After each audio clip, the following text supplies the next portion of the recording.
Hello friends, welcome back. Welcome back to Elden Ring. Just made the Twitter post. You're here this time for Elden Ring. Exciting times, exciting times. Let's hop right into it. We've just been playing some fantasy Minecraft and now it's time to potentially finish the journey of the Anvil. So I learned a couple of things after the last stream, which we ended here in Crumbling Farum Azula after somewhat unsuccessfully trying to get hold of Nepheli Loux in puppet form. It turns out what you got to do is continue Ranni's questline until everything at Carrier Manor starts to break down, which means we need to go and get the Fingerslayer Blade. And then after Tibia dies, you find Nepheli Loux's puppet on his corpse, I guess? So we're going to go and briefly detour to Nokron. It shouldn't take long because we fought Radagon ages ago, and we should just be able to make our way through this area. Obtain the Fingerslayer Blade, incidentally obtain the Mimic Tear on the way, and then continue from there. Arise, Tarnished! Yeah, let's hop on down into the crater and see what's up. So I've done a little bit of leveling between streams. I went to the Mogwin Palace bird farm. I got us to level 125. We now have a huge amount of strength, which means this weapon is doing even more damage. The attack power is close to 1,000 right now. And, yeah, the Faith stat does not affect it too much, but it still adds a decent amount of points because this weapon has just super high base damage to begin with. So it's just upgrading that. We're still not at full plus 10 on this thing. We're still using plus 9 because we haven't got the Ancient Dragon Somber Smithing Stone yet, but we will get there soon, I'm sure. In the meantime, I've also been watching a lot more of Shinpai and RT Games Randomizer and just going, yep, I want to do that. It's not going to be the next or the next but one stream, but it might be the one after that, depending on whether Ollie is still up for it and what availability he has, because I think me and Ollie playing through this with the randomizer would be really funny. So that's my goal currently. I've also been watching a couple of other people playing randomizers, and there's some very, very good Elden Ring players out there, that's all I'll say. There's some folks who are just, like, ridiculously good at the game or have played enough in, like, randomizers and bingo and stuff that they are very efficient at killing bosses, and I'm like, wow, dude. You can one-shot Gideon off near with Madness proc from Frenzied Burst. I gather there's a few Madness things that work very well on Gideon as a boss, because Inescapable Frenzy is another one, but it's like a grab move. I feel like that would be a very cathartic one to use on Gideon.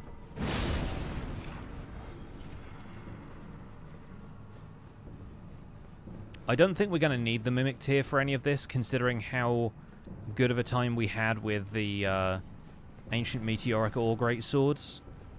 I expect that even though this one is slower and doesn't have the good Ash of War, we're going to be able to take on bosses like Radagon and hopefully Maliketh with a reasonable amount of damage. So I'm not going to worry too much about getting Mimic Tear unless we're really struggling with some of the later bosses. I might also just upgrade Nepheli and use her. Oh. Here's the thing.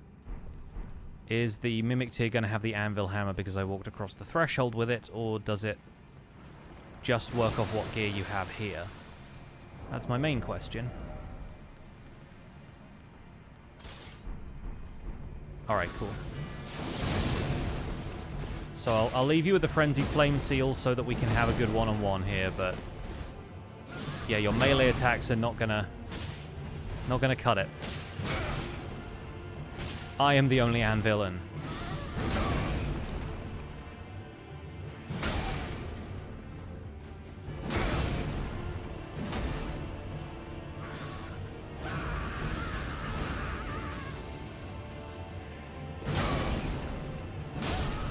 There we go. So yeah, I think it's when the Mimic Tear, like, starts to transform that it detects what gear you have in your inventory. Which is good. I just didn't know. Wonder if the Mimic Tear is prone to madness? Good question, actually, because I feel like some of the other silver tier mimics that you find around here don't necessarily have the same properties as, like, a tarnished NPC. Or a player. They certainly don't have the same HP threshold. Always kind of jealous when the Mimic Tier takes like 6,000 damage and is still standing, you know?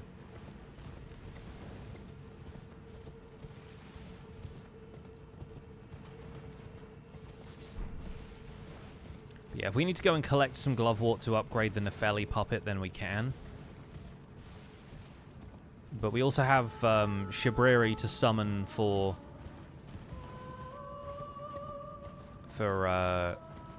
the Godfrey Hoarah Loux fight. Assuming that that works. Like, I don't think you have to speak to Shabriri at mountaintops for that to happen, but I am kind of curious about that. Oh, God, that was clutch. Thank you, Torrent, for allowing me to double jump there.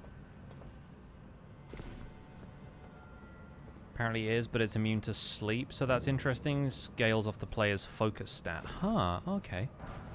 That's cool.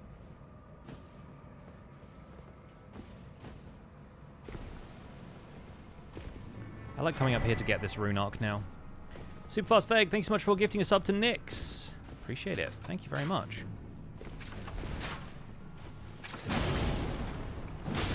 Man, this thing rules.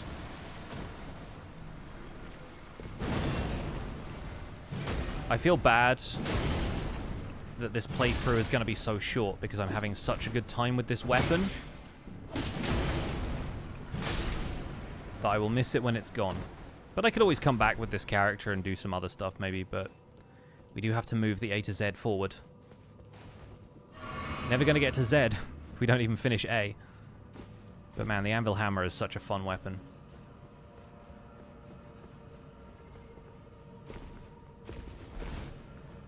Alright, Black Wet Blade from here. Mimic Tear from over here.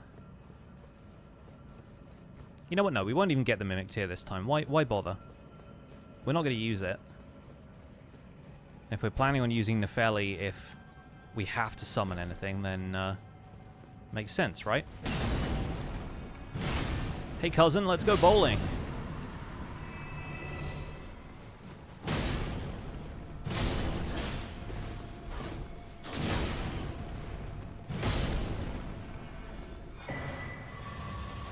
So many larval tears as well. I'm actually considering doing Renala just so I can respec and move some points from dexterity into faith or strength. Because we really don't need... I think we need like 10 dex as a baseline to wield this, which I think maybe the Confessor class starts with anyway. See you in 3 years for the Zweihander run. Make it more like 8, to be honest. Like, I genuinely don't expect the Zweihander is going to turn up anytime soon.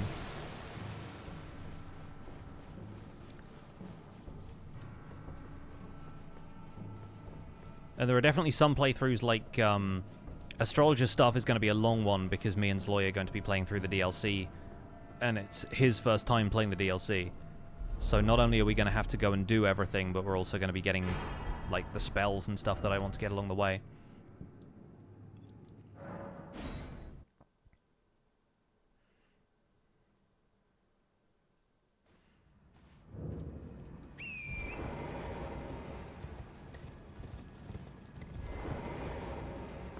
Yes, I'm the kind of guy who will summon a horse for a ride up some stairs.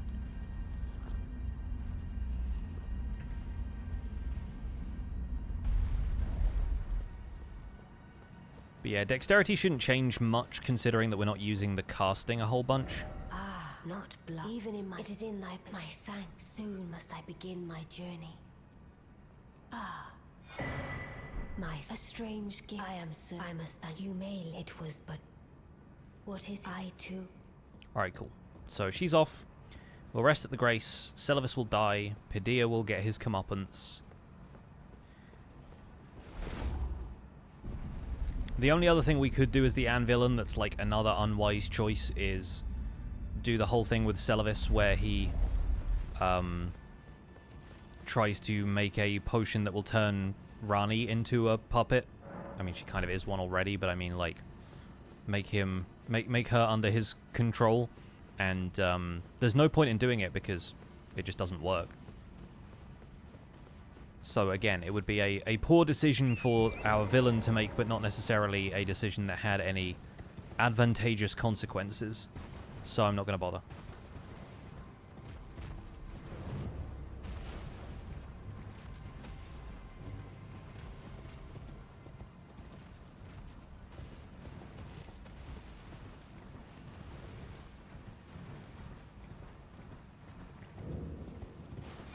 Rip Bozo. We did it so we could get your big hat anyway.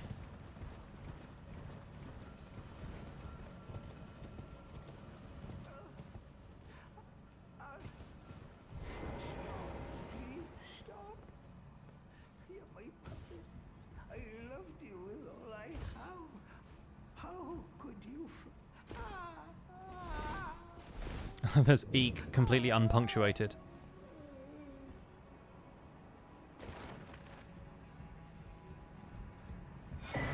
And there she is. Okay, so now we got that done. Back to Farum Azula it is. So there are a couple of other things that we could do to empower our character further. We might go and farm the Black Dumpling at some point so that we can use the Madness proc from that. If we wanted to really go for it, we could go to the DLC and get the Aged One's Exaltation. And that way we could do a lot of really good stuff with Howl of Shabriri. But I think... There we go. Boop. Yeah, I think we might just go and get Flame Grant Me Strength and Golden Vow and call it there. Just to give us a bit more opportunity to do some fun stuff on future playthroughs. Because we'll be doing the Frenzied Flame with other weapons, and a bit more involvement in the DLC, especially when it comes to like the Midra boss fight and everything, so we'll see what we manage. We have one other stop in Farum Azula, which is a very brief one. Ignore the dragon, as ever. I'll be able to see the Nefeli puppet with Selen, but it might be too late now. See, I didn't think it was there when I went last stream, so I don't know. I don't know what the deal is there. I also need to read the description of the Nefeli puppet because I've literally never held this item before. I've just never followed through with this quest line at all. Done it with Dung Eater. Done it the version where you give Gideon the potion, but never got hold of Nefeli Loux's, like, summon ashes. Puppet of a warrior who is betrayed by her pure heart, wields a Stormhawk axe in both hands and uses the Thunderstorm skill, a diamond in the rough, deserving of special care lest its potential be squandered. Nefeli Loux was truly a warrior. Well, rip Nefeli, we did what we had to. Time to smash some Beastmans.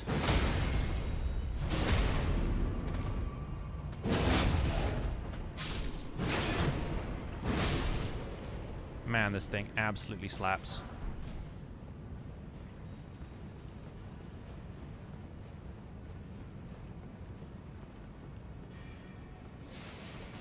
For once, I might actually kill some of these guys.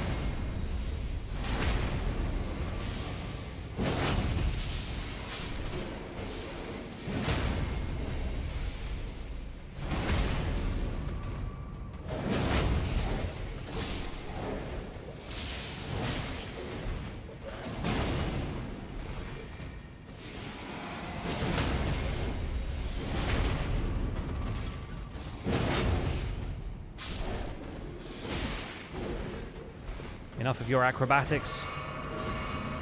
Beasts.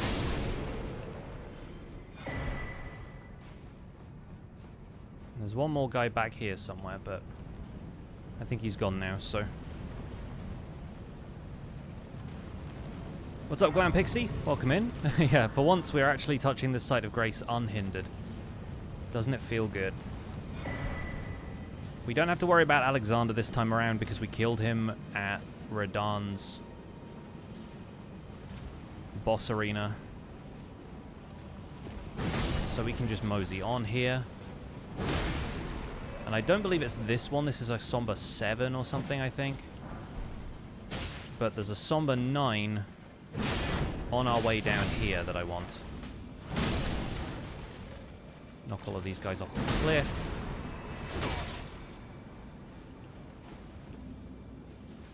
Is it this one?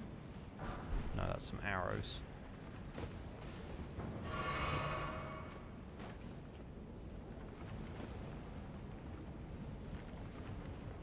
I think it's this one. I knew there was a Somber Smithing Stone around here somewhere, and yeah, that's the one we're going to use to upgrade the Frenzied Flame seal, just in case we want to use that for any of the magics going forward. So right now we need 100,000 runes to level up, so we're not going to use our runes for a whole bunch. I'm going to head back to Caelid briefly, so that we can go to Fort Gale. I actually kind of want to go into Godskin Nobles and see, or Godskin Duo rather, and see if I can beat them myself instead of summoning Banal this time. So we might try that. But I want to get Golden Vow and Flame Grant Me Strength before we do. I think Golden Vow especially is kind of ironic, given that we're now the Lord of Frenzied Flame. I think that's pretty funny. Golden Vow feels very much like a Golden Order Erd tree kind of thing, and we are anything but. But as the Anvilan, I feel like it is entirely in character for me to do the ironic thing, you know?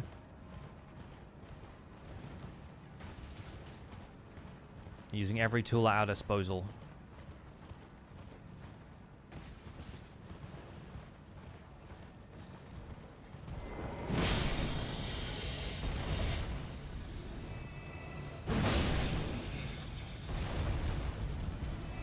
We're also doing 2,000 damage with a jumping heavy, which is absurd.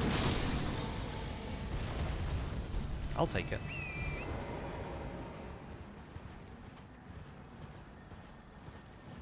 I forget what it is. I think it's Flame of the Redmanes that little scarab gives you, which used to be a way better spell until it got nerfed. I remember watching Jacob Drawfee's playthrough of this, and he started with a Flame of the Redmanes build, and then it got nerfed mid-playthrough, which is really rough. But it used to do a ton of poise damage. I would love to see Jacob play through the DLC. Like, I know he's played it, like, off-camera, but if they returned to Elden Ring and did, like, an all-bosses playthrough or something, I would watch 100% of that. But then, a lot of the stuff they've been doing on Secret Sleepover has been fun indie game stuff, and that's also 100% my jam. If I had more time, I'd be watching a lot more of it. Elden Ring is the thing I will make an exception for because I love this game. It should be pretty obvious to anyone who's been here for these streams. Okay, Golden Vow is down the...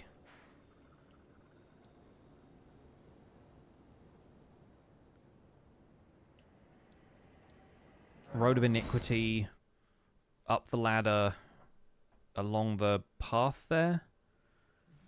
It's that way and not the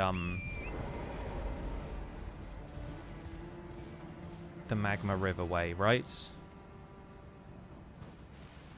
Like, I'm trying to remember, is it this way or is it Seathwater River past Magma Wyrm and then on up the hill from there? I think it is, no, right? It is. It is that way.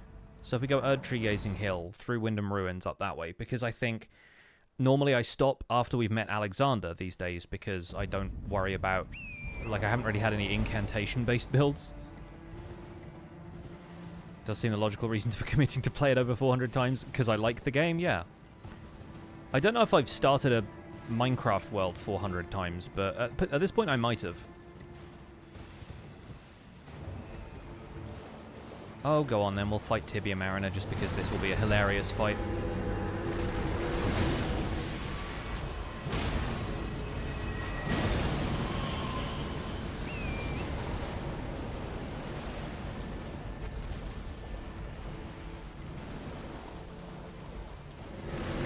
Oh gosh, it's like up there. Hello? Didn't even realize it could generate up there. Come back.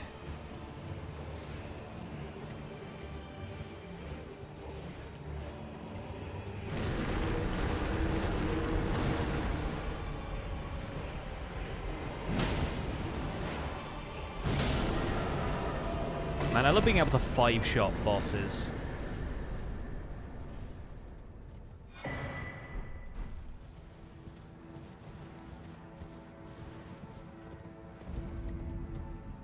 Yeah, it was like, put me out of range of that hammer. I'm like, nothing is out of range of this hammer. This hammer is inevitable.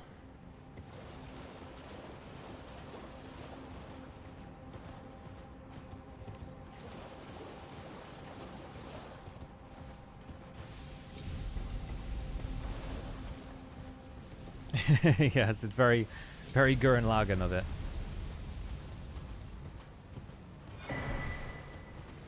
Who the hell do you think I am? The Anvil. I need to sort out my talismans at some stage as well, because right now we've got Erdtree's Favor, Ritual Sword, Two-Handed, and the Two Fingers Heirloom, which just raises Faith by 5. And that's something we could easily swap out with gaining 5 levels, right?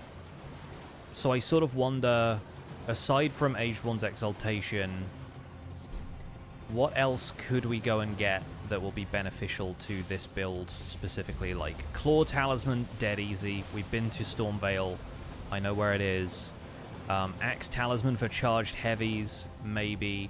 I read some people say that there are some, like, attacks that you can do, and I forget if it's with a specific Ash of War, or if it's just, like, a sequence of attacks with colossal weapons. I think it's with Stamp. I think if you put Stamp Upward Cut, or Stamp whatever the other ability is, you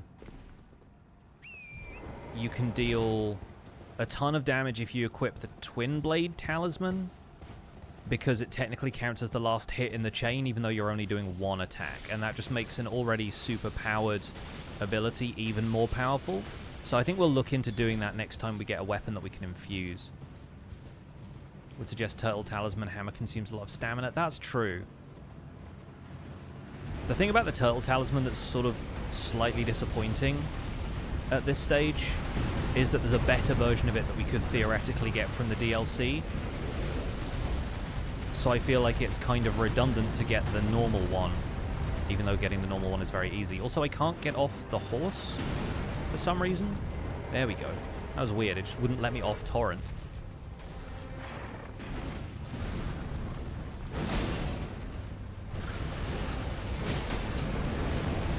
This thing has a glass jaw, by the way, the Magma Wyrms. Like, they're kind of glass cannons. They hit hard. But this one's going to go down pretty easy.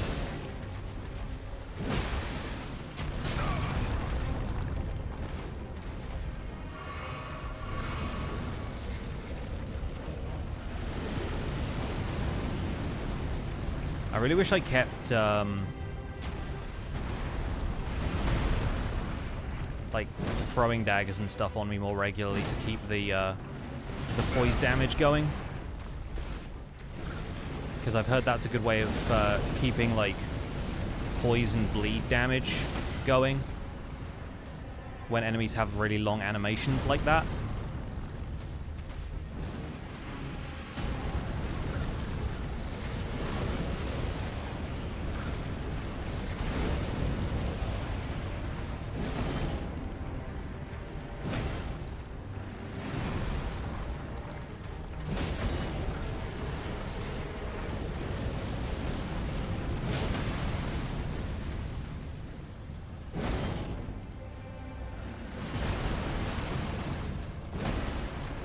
Dude.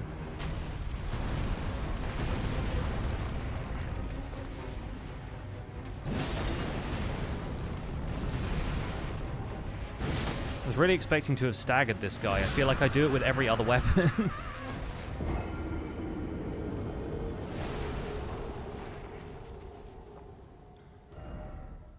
Let's try one more time. I'm also at a slight disadvantage because I'm using a fire damage weapon. So it's not going to do nearly as much as, like... Admittedly, fire is not the only point to this weapon, but it's not going to do as much as, like, a cold damage thing would.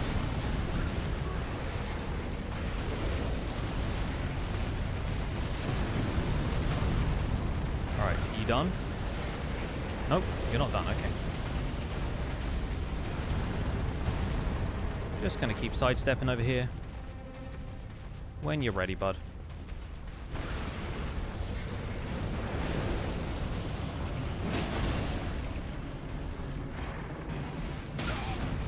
Okay, yep. Delayed attacks as per usual.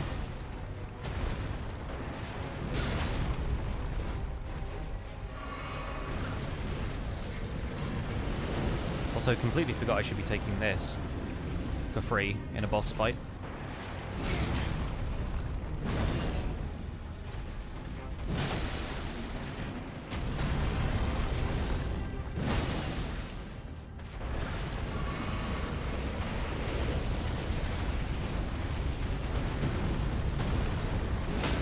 There we go, that's what I'm talking about.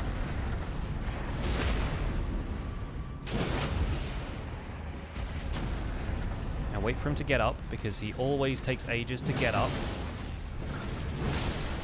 And he's dead. Look at that. Not even difficult.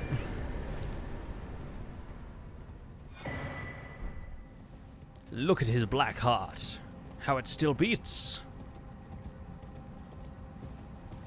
First try. Always first try. Yeah, okay, so we go all the way up here, we go past the Rune Bear, blah, blah, blah. And then that's where Golden Vow is, right?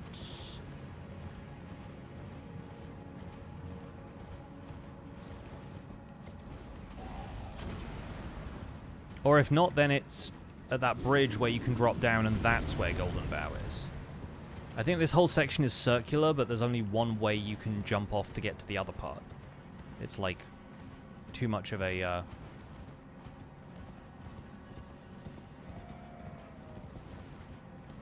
an incline.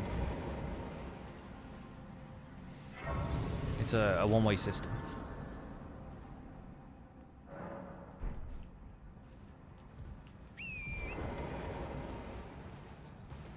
Of course, in this direction we have Demi-Human Queen Maggie, we have Sorcerer Azure, we have a few other kind of useful things, but it's not here, is it? This is Hermit Village, this is Prattling Pates. Azure is over here on the left. Alright, we jump off this. Oh, and that's Gelmir Hero's grave. Yeah.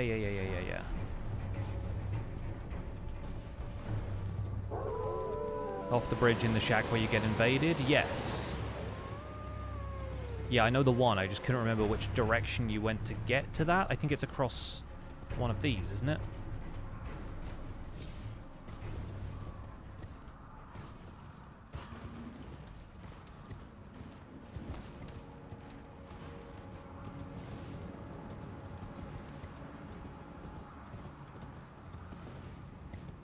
Is it like this way? I don't really know Mount Gelmir that well, I guess. Is the problem.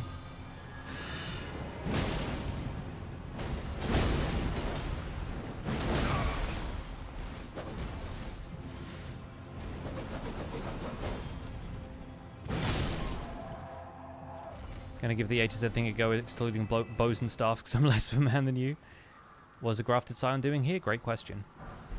Great question. Godric off to see Rykard, I guess. So if it's not Seethwater, then which direction is it? Because it's not this way, evidently. There's a ladder, but does the ladder lead up to the bit where the shack is? Does it take you this way? I can't remember. Like, I couldn't remember if you had to go this way or if you had to go... You're doing an A weapon, then a B weapon. Oh, okay, cool. So you're like going down the alphabet and then returning to the top. That's fun, though. That's fun. And let's be real, like, even when I'm doing bow or staff runs, I'm not doing them exclusively with those weapons. Like, I'm not doing a bow-only run. I'm trying to beat all of the bosses with them. And the same with casting. Like, I'm trying to cast when I fight the bosses, but I'm not restricted to just using that weapon if it's easier to beat some bosses. Like, Renala is so difficult to beat if you don't have a melee weapon, because she's so resistant to magic and magic damage.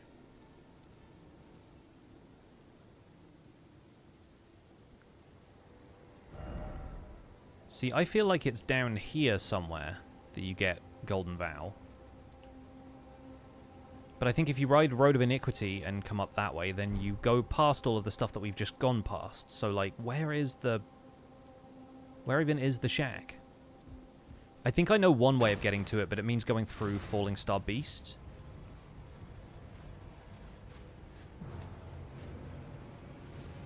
Wife started you on B for Billy? Nice.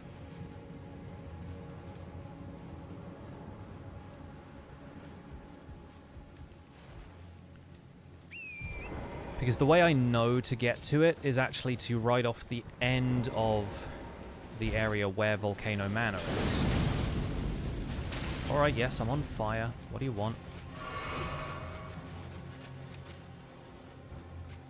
Bridge of Iniquity or down the other way past Patches, down the ladder and around.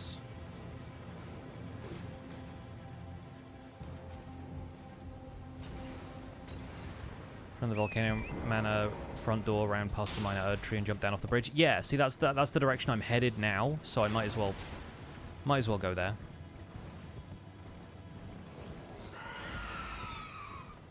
Oh wait, I missed the ladder. The ladder's over here. Past these guys who are incidentally Madness guys.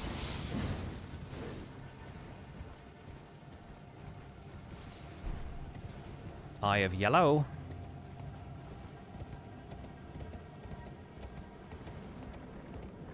Because, yeah, we go this way.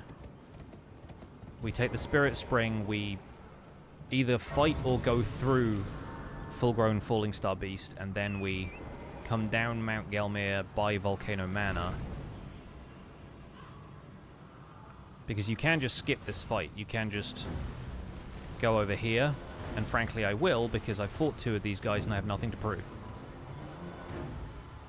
So we'll go down here. We'll get the Golden Seed, because it's nice to have more golden seeds. I still don't have max flasks with this character yet. The puppets, they besiege us. I haven't fought Rykard or anything on this playthrough, because we're not doing all remembrances. We never do. So, yeah, I've not really done anything with Volcano Manor. I have not trafficked with the Volcano Manor crowd whatsoever.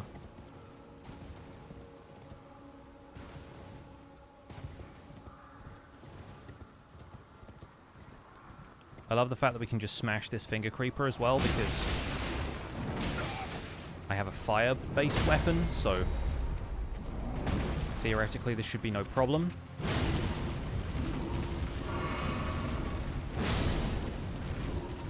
Just as long as I'm not riding a horse, I guess.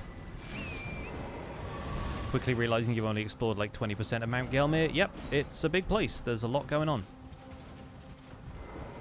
Just going to quickly get this. The tree spirit down here is the one that gives you the flask that gives you infinite FP, which is actually kind of great. So, honestly, a fight worth doing if you haven't done it already. We're going to ignore all the worm faces because we're not here for worm faces. We're not even here for the ulcerated tree spirit, so I might fight it anyway just because I haven't fought one of these yet, and I find these kind of interesting to use to, like, benchmark a build, I guess.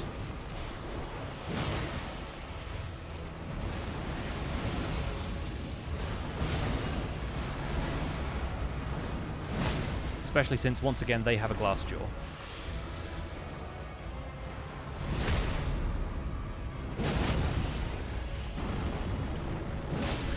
Yeah, pretty solid. Good build. Build is good. Also, again, helps that those enemies are typically very damaged by fire.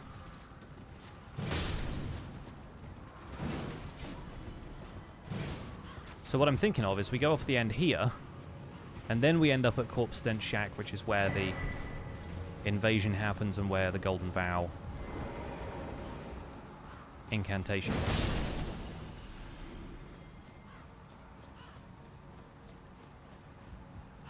So I guess we'll get invaded here. I like how they put this invasion here because they know that everyone's going to come here, and so they're like, screw you, you're getting invaded if you want it.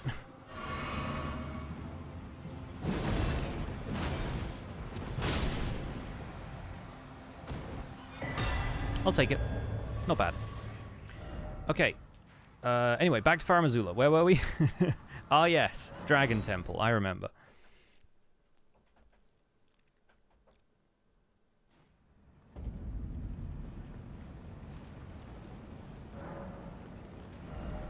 So I only have 3 memory slots right now, which is kind of rough. I think what we could do is go back to Round Table Hold and buy one. There are obviously several other rises. R.I.P. Corrin. I hardly knew you.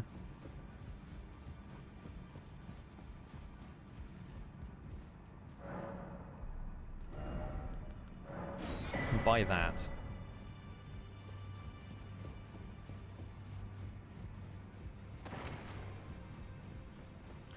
And then we're going to level up.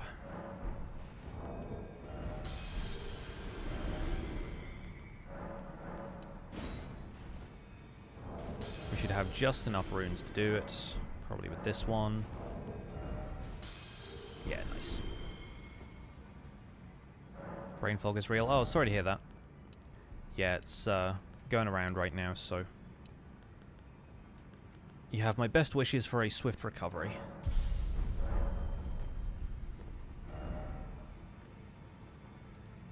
So, we will head back over here. We'll attempt the Godskin Duo ourselves. I'm going to swap out a couple of the Frenzied Flame incantations for Flame Grant Me and Golden Vow.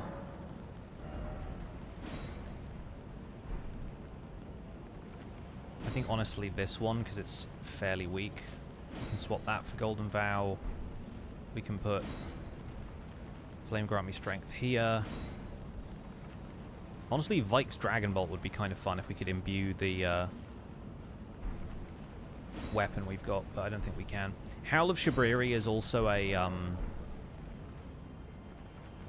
buff that the game never explains to you, but it creates an effect that deals both, like, 20% extra damage to enemies and 30% extra damage to you or something like that. It's like, it's pretty OP, but it also has a downside, right? This guy turned around to see what the heck that noise was and immediately got hit in the face with an anvil, so that's how his day's going.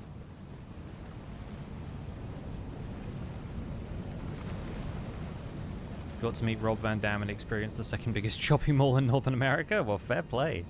If that's what you're into, I respect it.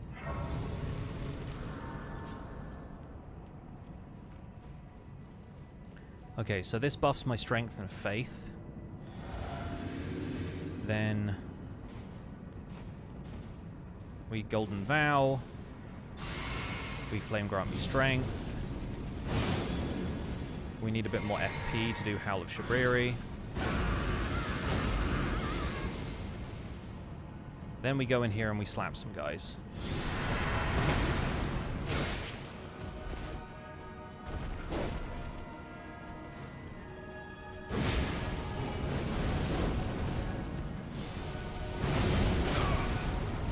Yep, definitely taking a lot more damage now. Dealing a lot more damage, though. That I'm fine with. Don't even think about it. Who's next? Yeah, Apostle just kills me. Fair play. 2 of them is a little rough. We could do it. But 2 of them is always rough. Then again, we got 3,000 runes. What is there to lose?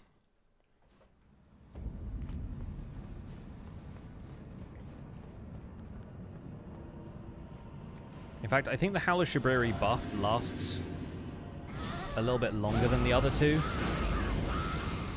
So let's give it a try.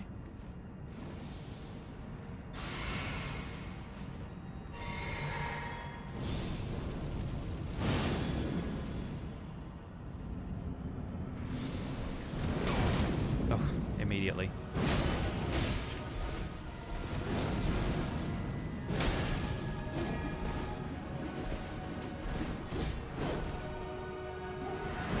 Nope. Alright, that guy's dead immediately. Where the heck is Noble, though?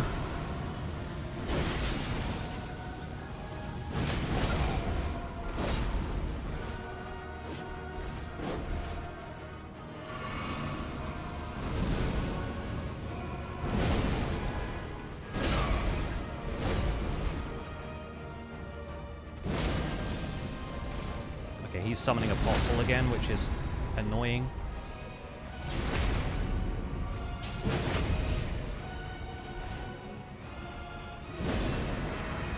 Okay, now we get rolls.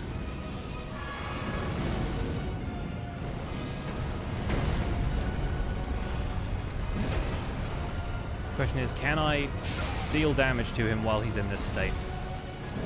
That's what I want to know.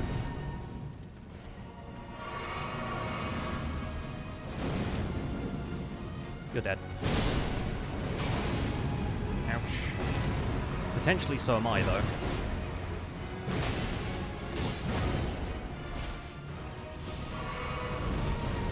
Oh, just about managed to roll that one.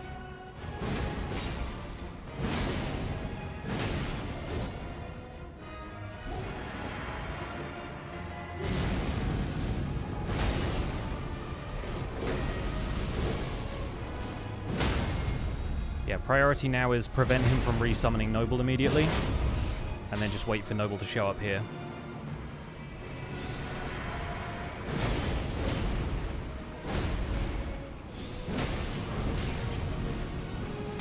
Yeah, stick him, Holmes. Absolutely absurd build, dude. What a fight. Haven't needed to use summons much for this one, which is really cool. Right, more points in faith or more points in strength. It's 50-50, really. I think maybe more points in endurance, just so we have a little bit more stamina, wouldn't hurt.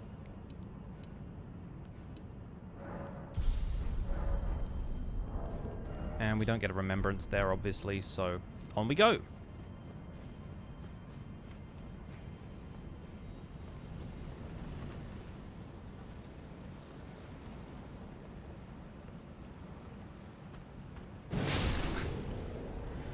Pancaked from on high.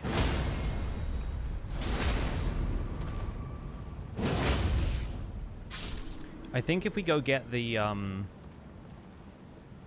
Lord's Rune from around the corner over here, we can probably get in another level up.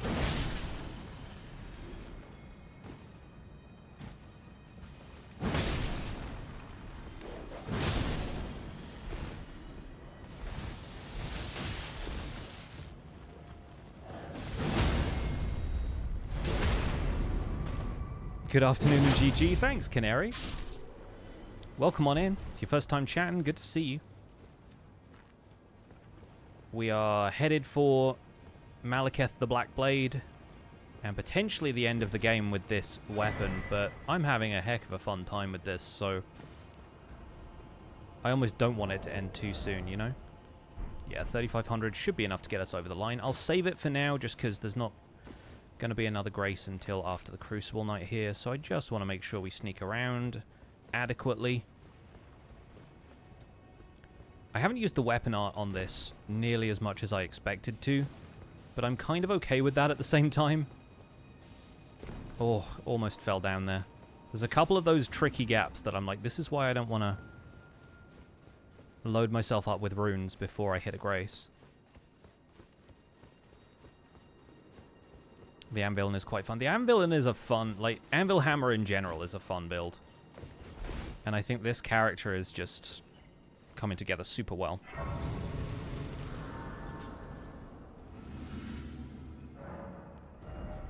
I do need to,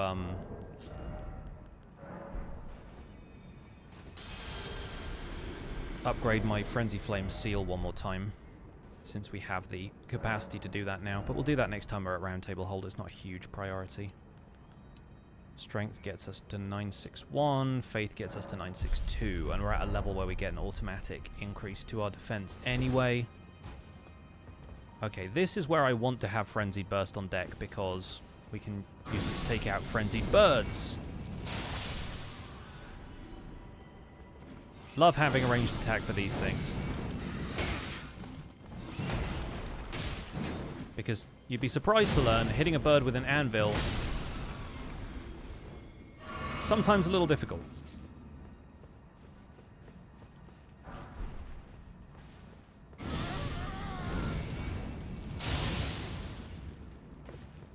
Then again, hitting a bird with a laser from your eyes, also surprisingly difficult, it turns out. Then again, this thing has enough range that it can actually hit the birds in Mogwyn Palace, so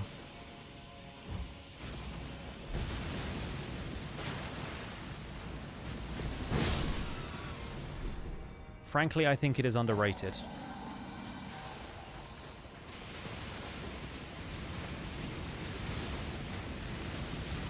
Actually has a longer range than some of the glintstone sorceries do. Like, I can get that bird up there, probably, from here. Yeah.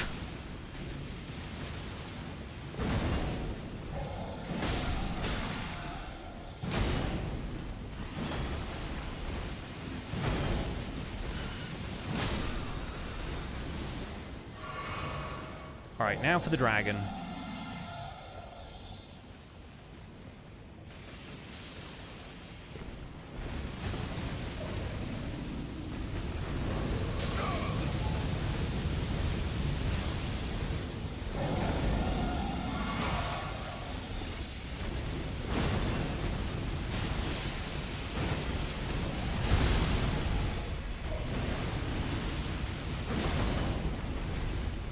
These ancient dragons are always so annoying to fight because you don't get a good target on them if you're a melee build.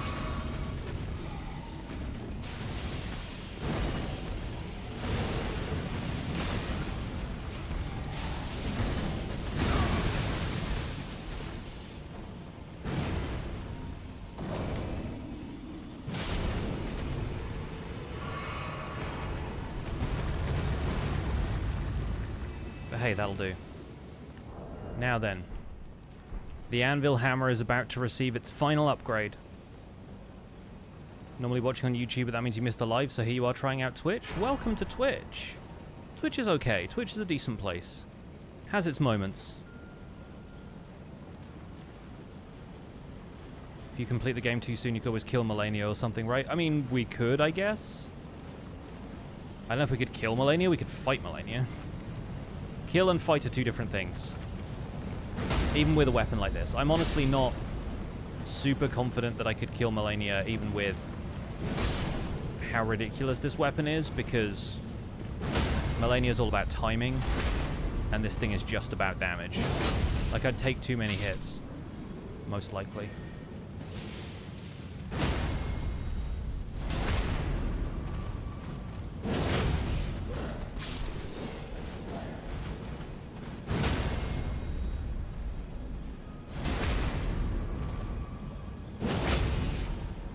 The Anvilan's final form. Yes, we'll have to try and attempt the Anvilan's final form before we get to Maliketh.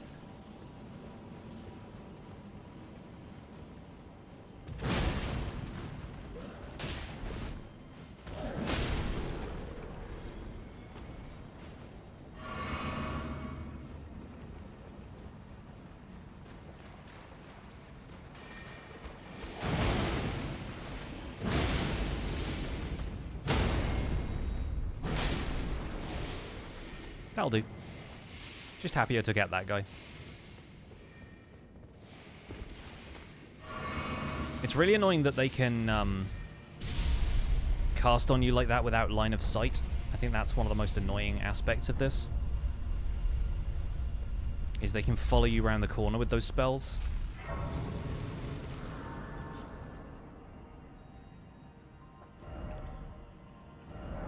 back to round table holds.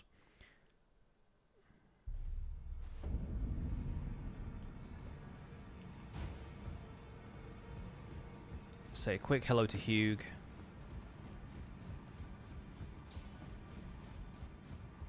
Lay out your own. And we're not upgrading the Frenzied Flame seal all the way because that is not the star of the show here, but I think we all know who the star of the show is at this point. And once again, back to Farum Azula for Beside the Great Bridge.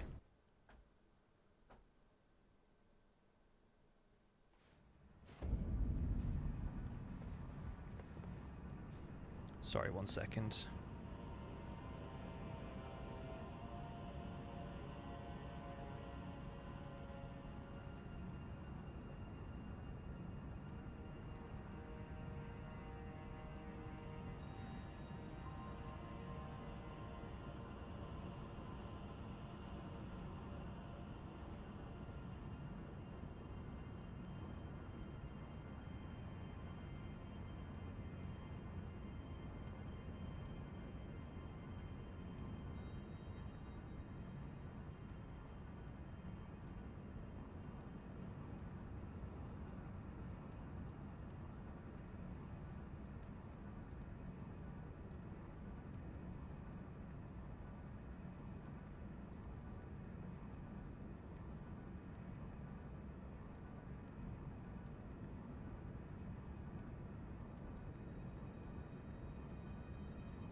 Cool.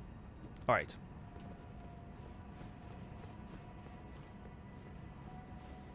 Finally free from work. Happy to catch some Elden Ring. Welcome in, Robbie. Good to see you. We are on the way up to Maliketh. We've made a couple of detours, but Farum Azula has been kind to us so far. I might actually try and make this fight a little easier by buffing slightly first. Not sure if he's going to spot me from here, but we'll know soon enough.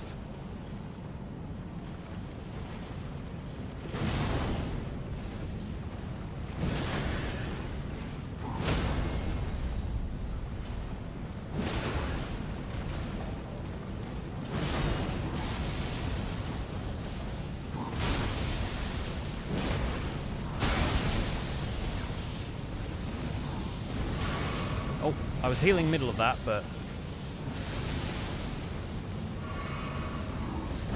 yeah, the fight's mine to lose at that stage, so how about we trot back down here and rest at the Grace real quick. Okay, let's see how Maliketh is with a weapon this slow and heavy. Very considerate of Farum Azula. I know, right? Imagine. I have 7,800 runes, 78,000 runes. I'm gonna go and kill like 3 birds, and that should be all right.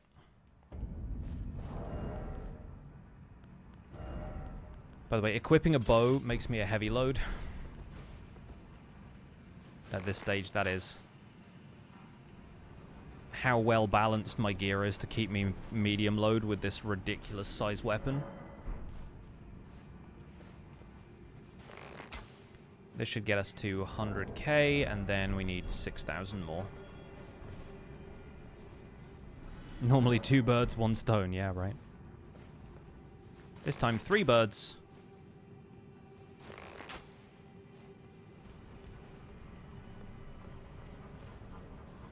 And about 33,000 runes. So do we go Strength for 2 more points? Do we go Faith for 3 more? But then Strength also gives us extra physical defense, so as we go up against the most physical bosses. Faith gives us Holy Resist still. I think honestly 1 extra point is not going to make too much difference, but 1 extra point of physical defense is still kind of helpful right now, so... yeah, alright, we'll do that. Back to Farum. The Draconic Tree Sentinel was a bit of a pushover, but that's because we're doing 2,000 damage per hit. We'll see how Maliketh does.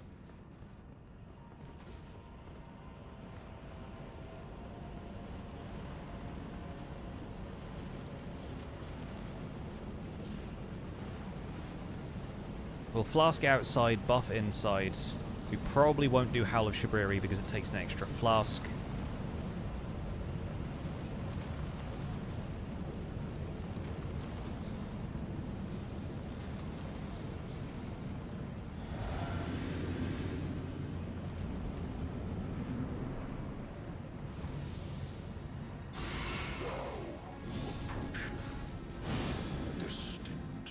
All right. I will not have it stolen.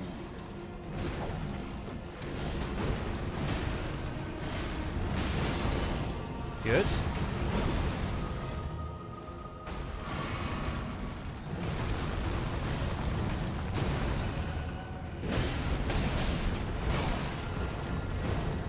Okay, speed of this weapon necessitates taking a couple of hits, I think.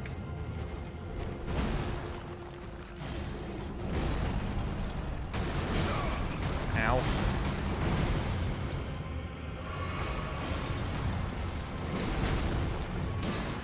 Cool, we're in it.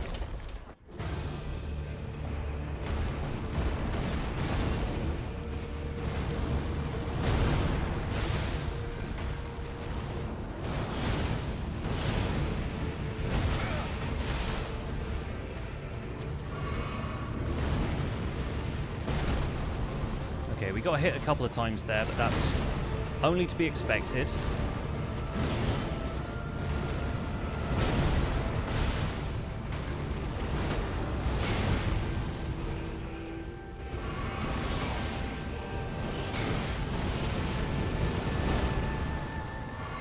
Oh, just managed to heal out of the damage over time.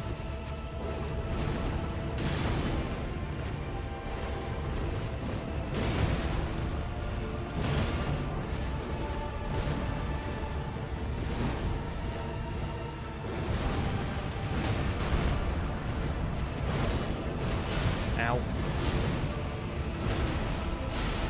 Okay, he's not doing my least favorite attack at all this time, which is great because that's a one-try Maliketh. Alright, I think we're in for a pretty decent final boss rush then. Yeah, he didn't do whatever the Destined Death Waterfowl super slashy thing is at all, so I won the fight. That is literally the difference it makes. Also, because I'm not fighting him with a bow this time, that kind of helps. Have a cutscene, free of charge. All yours. The Anvillain is ready to collect Destined Death.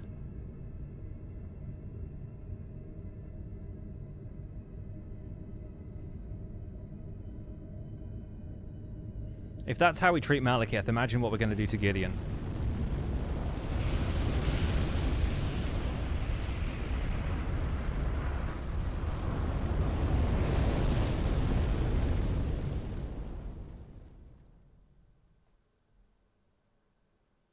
The rune of death is unbound.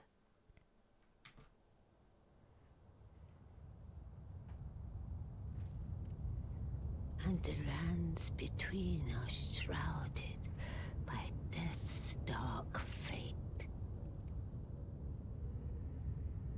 But the flames will also burn the impenetrable thorns.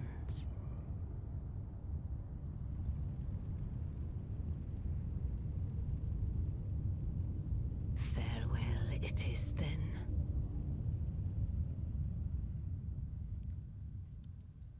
You'll be Elden Lord yet. Joke's on you, finger reader. World's gonna burn. So hands up in chat who hasn't seen the Frenzied Flame ending.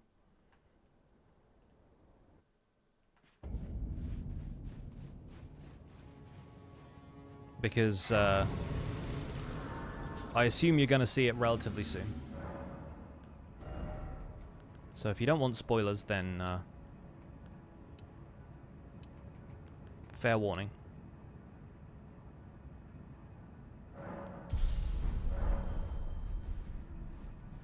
I've seen it, haven't done it yet. The playthrough I am doing, is it? Oh, cool. So you're on your own playthrough. Haven't seen any ending yet. Didn't even know there were different endings. There are technically 6 different endings.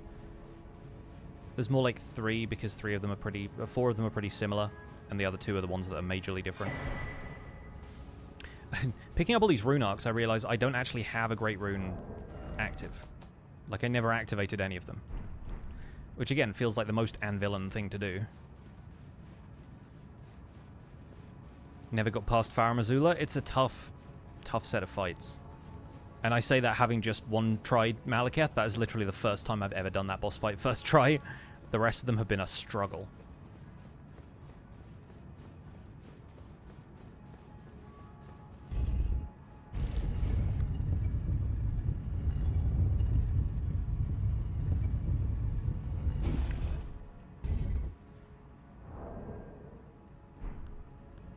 Oh, you know what?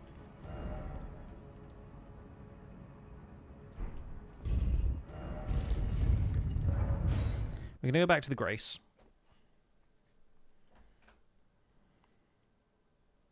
This game is not one where story is a very big aspect, and thus I don't care about spoilers. That's entirely fair. That's entirely fair. Yeah. Let's do this. Since we don't really have the option to play with the Frenzied Flame stuff all that much.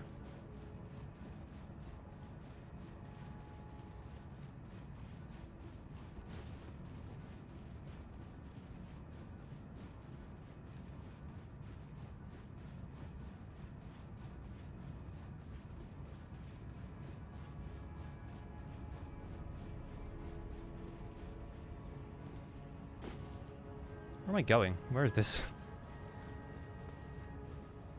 Here we go.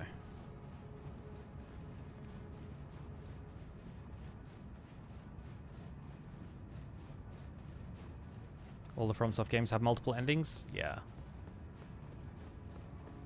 It makes sense because a lot of it is about your personal journey with the game rather than the character having a specific journey. Like, if you can make your own character, then it's sort of up to you to choose which way you think works.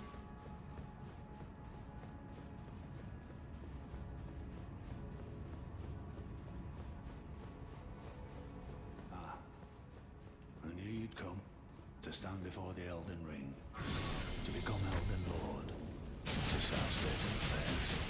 I commend your spirit, but alas, none shall take the throne. I guess high hopes for us, that we continue to struggle unto eternity.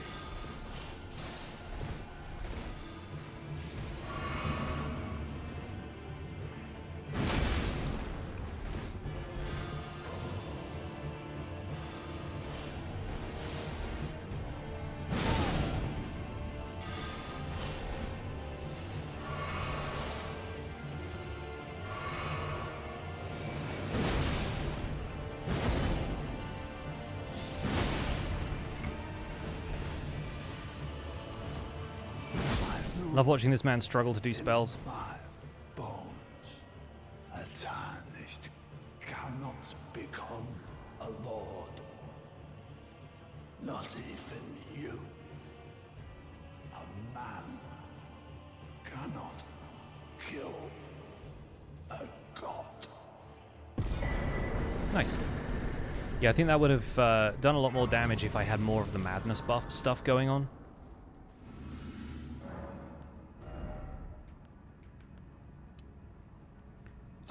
Right. Faith. Yeah. Faith for the extra damage. The late game anvil hits different. It really does. Just curious, what is a tarnished? So there's some debate about this, but you're effectively part of a group of people who was banished from the lands between and fought with Godfrey in some other war, and you've basically returned here now. Almost like you've been exiled and then come back, I think. And it's all about, like, who still has these sort of fleeting remnants of the grace provided by the Erd Tree. There's going to be a lot better, like, lore video explainers out there if you're kind of curious to learn more, but...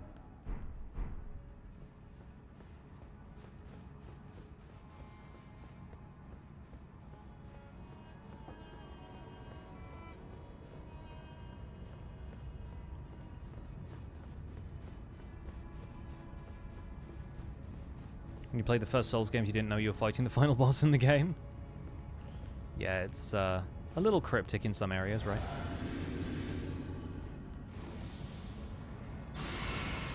So just for the novelty of it,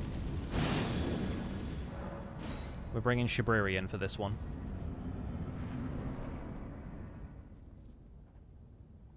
I am swinging an anvil, yes. This guy's about to swing a big axe, so fair's fair.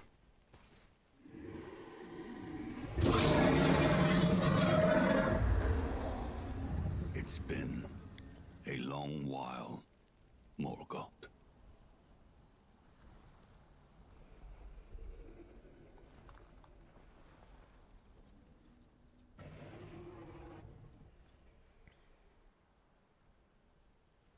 In your playthrough using the Giant Crusher. Another popular bonk choice, yes. Tarnished warrior. Spurned by the grace of gold. Yeah, Axe of Godfrey, the weapon, I believe, also has the broken side. Be assured, the Elden Ring resteth close at hand.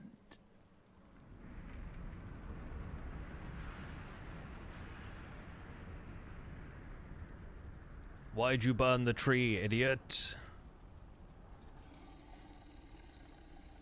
Alas, I am returned. Crazy how after killing this guy you can steal his hair. Another very villainous move. To be granted audience once more.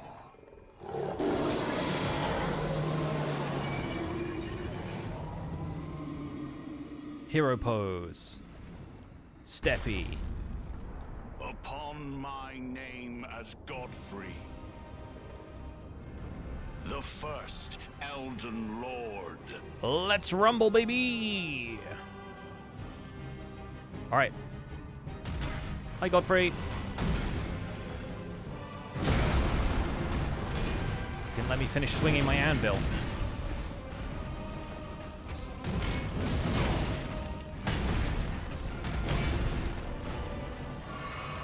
Shabriri, move faster, please.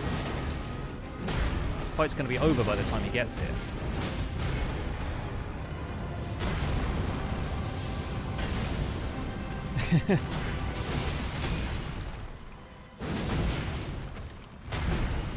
The other joy of the Frenzied Flame ending, aside from, like, all of the catharsis of seeing the world burn or whatever, is getting to the second phase of this fight and watching Hoarah powerbomb Shabriri.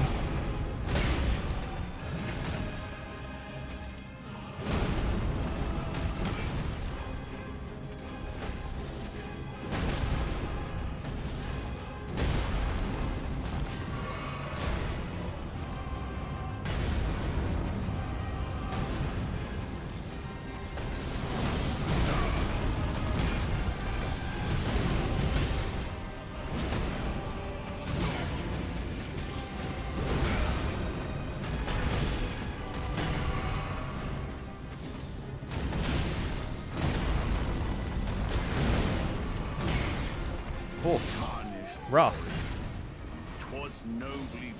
Yeah, this guy's got a lot of defense. But Shabriri just, like, took him to phase 2 anyway. Let's skip that, because we didn't get here.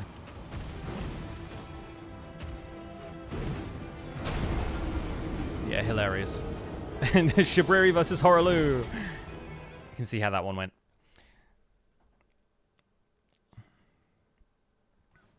Yeah, I didn't think this one was going to be a first try victory, because Godfrey can take a lot of punishment. And he has big swings, but he also doesn't really get stunned by anything, so we can try and aim for staggers, we can try and just do a few few extra hits. Shabriri also takes ages to get to him, so we don't have distraction for a little while.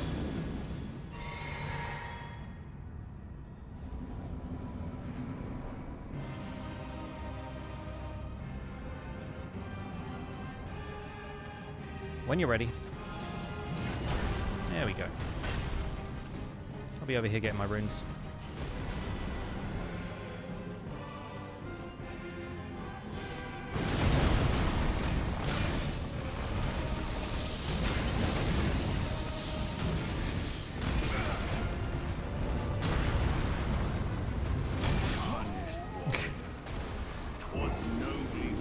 That I thought I was out of the way of, but evidently the game thought differently, so.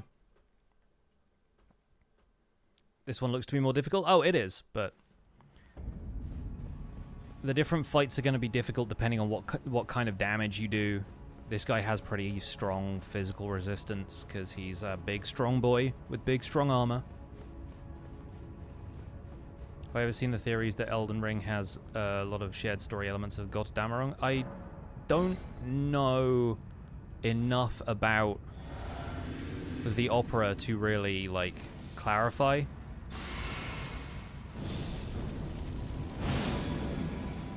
So, like, if you say so, I believe you, you know?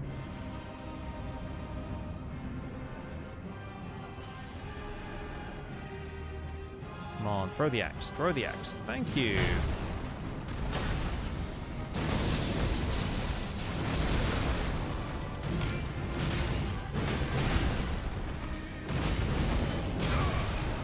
Okay, we're getting followed up on here.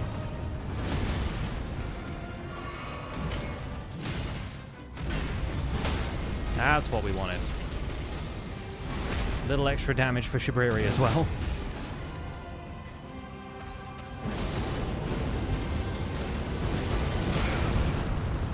Worth staying close for a little extra damage.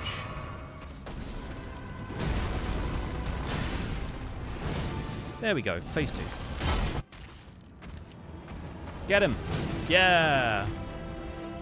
That's always what you want. Absolutely every time.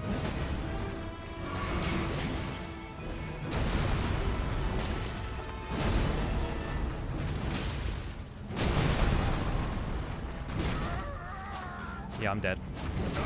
Oh, not quite. Okay. Good armor, apparently.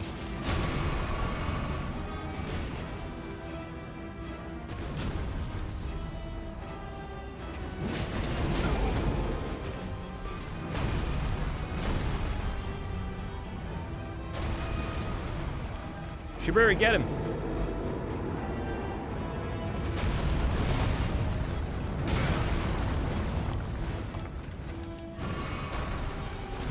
Oh, I forgot to time it right. Never mind. Never mind. Shabriri with the follow-up.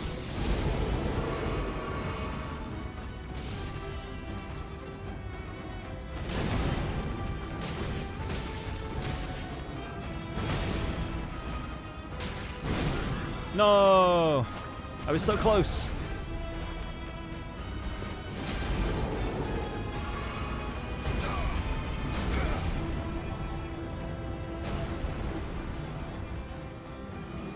Well, Shabriri has served his purpose.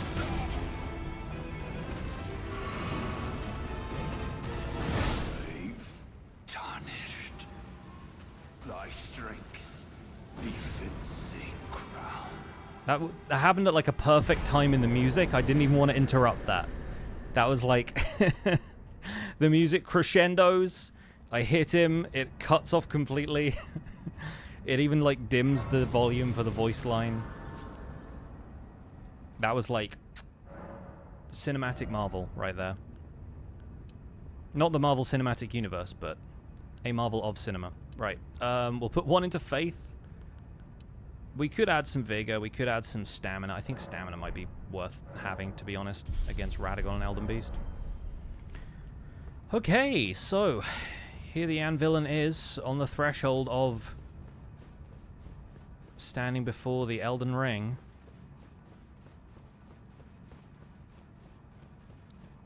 I don't know how we're going to do against Radagon, but this is hammer versus hammer, so Let's go in all guns blazing, shall we?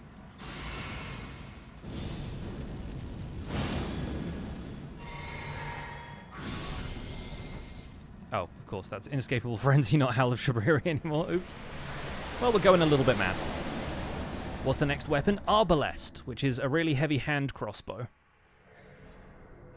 We'll see how that goes.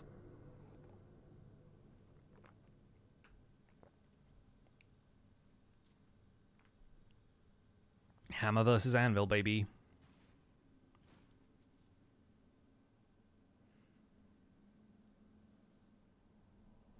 No, I don't think I'll be taking too much damage. I don't think it's going to be that bad. I'm used to doing this fight as like a roll and poke kind of thing anyway. Like, Meteorical Greatsword was great for that. And this weapon actually has a really solid tracking for the follow-up. Like, the swing never misses unless the boss does some kind of weird movement right after. Or unless you're, like, really misaligned when you attack.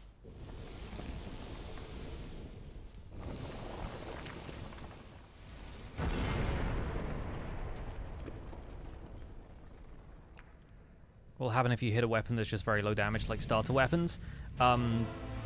Any weapon, once it's fully upgraded, deals a decent amount of damage. There are different strategies for all of them. There's a ton of buffs and stuff that you can add to most weapons. You just chip away at bosses sometimes. And there are support weapons that I'm okay using if it feels like the weapon run is going to be especially difficult. Plus, you know, there are summons and all kinds of other opportunities I can take.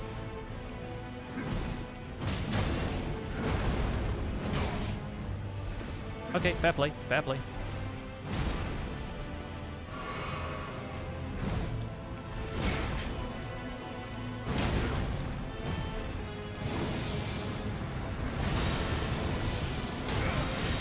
Alright, yeah, that makes sense. That makes sense. I need to get aggressive, but not that aggressive. We'll try again, because I think I squandered my early attempts there, and also I can get Howl of Shabriri on deck. Yeah, Ashes of War can make weapons useful, different affinities, different approaches to using the weapon, different support weapons, all of that stuff. Like, it all adds up. What am I doing? Oh, yeah. Yeah, changing spells.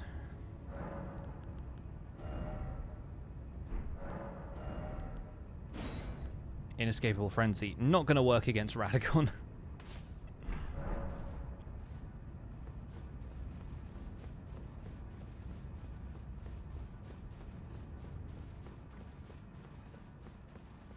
And yeah, starter weapons, like, the only one I'm really too concerned about is, like, the Wretch Club and the Great Knife that the Bandit starts with. Those are kind of rough.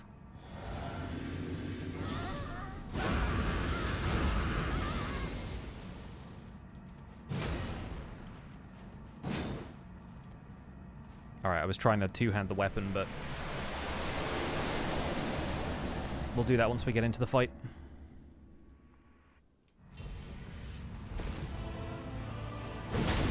Okay, there we go. There's the damage we wanted. Not the damage I wanted to take, but this should be easy enough.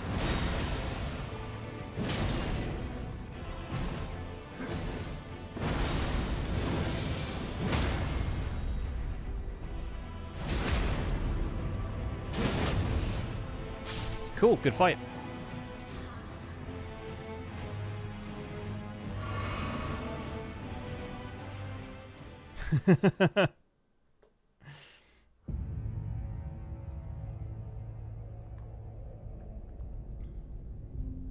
Got a clip of the ending of the Hoarah Loux fight. Nice.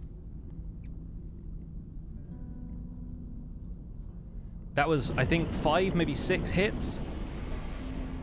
I don't know how well we're going to do with Elden Beast, but yeah, the Anvil hungers.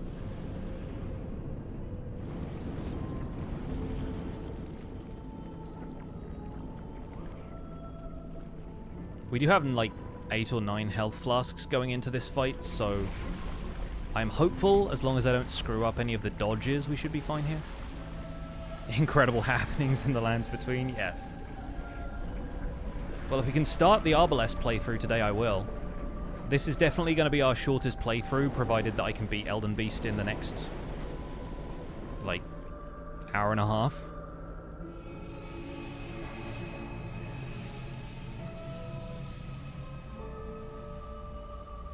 What is the lore of the Elden Beast? The Greater Will sent it from space.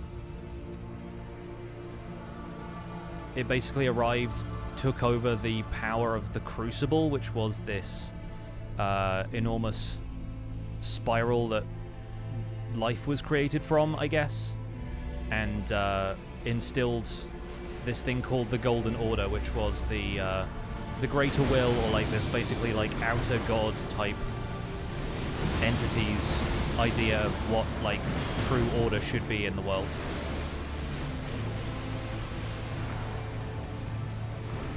And need to be on torrent for this one ideally. Tia, thank you so much for 6 years. Oh my goodness. Appreciate the resub, Tia. Hope you're well.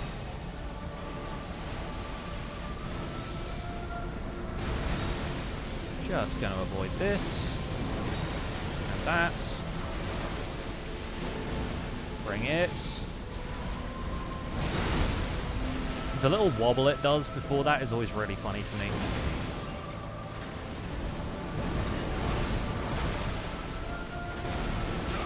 Oh no.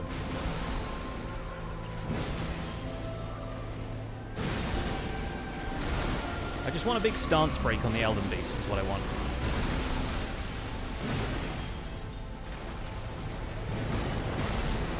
Yep, definitely getting hit by that one. Didn't leave myself with enough stamina. No!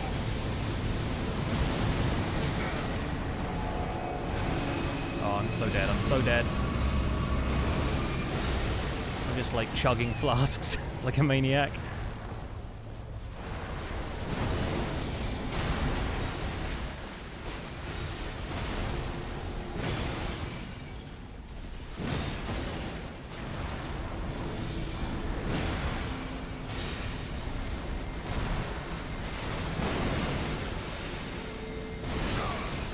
Let me dodge you.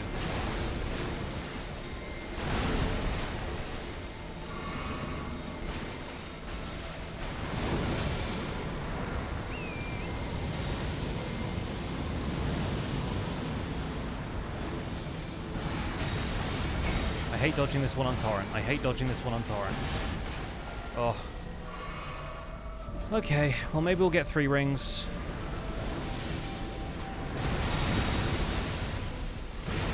Maybe we'll get another hit or 2 off. Is this going to be 3 rings, or is this just going to be another big physical? Yeah, okay, that's 3. 3 rings for the Elven Kings under the sky.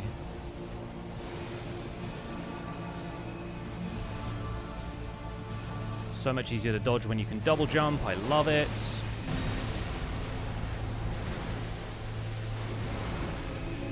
Okay, and now this. Man, that took off more health than I hoped it would.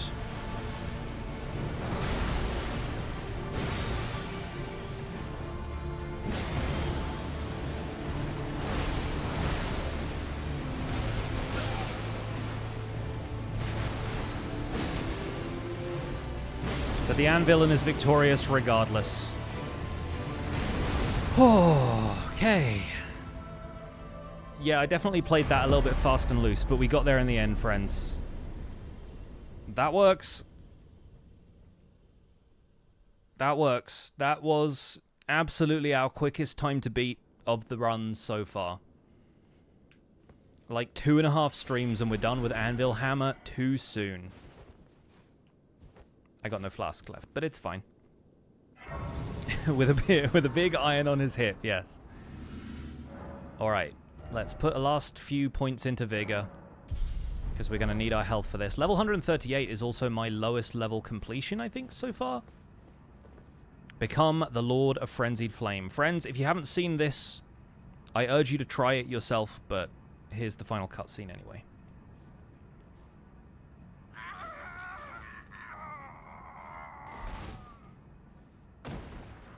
He deserved better.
Lord of Frenzied Flame.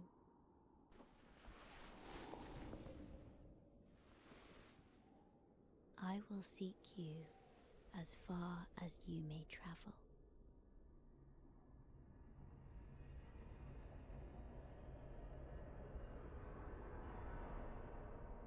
To deliver you what is yours. Destined death.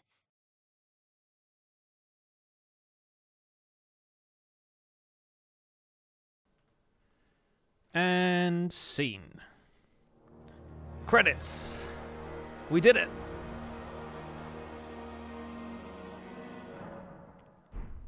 So that was the Frenzied Flame ending. First time doing it. Possibly the funnest time we will have doing it, I expect. Yeah, it was pretty cool. Pretty cool, to be honest. The Anvil is done. Level 138. Middling stats. Not even like 80 strength or anything absurd, but my word, what a weapon. That Penguin Dude, thank you so much for the 2 years. What a weapon the Anvil Hammer is. Like, genuinely incredible. Let me quickly show you guys the full deal here. Look at this man. Yeah, farewell to what an absolutely incredible weapon this was. And we didn't even do it with, like, super optimized talismans. The two-handed sword is great. This gets us extra attack power when our HP is full, which it rarely was. 5 extra points of faith from this. Like, we could have done so much more to optimize this build, and we didn't even have to. I think that's the mind-blowing thing for me, is that this thing is so good without really too much additional effort, right? But for now, folks, we are saying goodbye to the Anvil in 7 hours 28, like a sub 7.5 hour run. And we're on to our next character. So is that canonically Midra? No, Midra is just that one dude. Somebody asked a couple of things further up. Is this a DLC weapon? Yes. Are these included in the challenge? Yes. People thought it was Ghost Rider for a second. That's very, very funny. Yes, you beat up the Space Snake, you get flame for a head. So,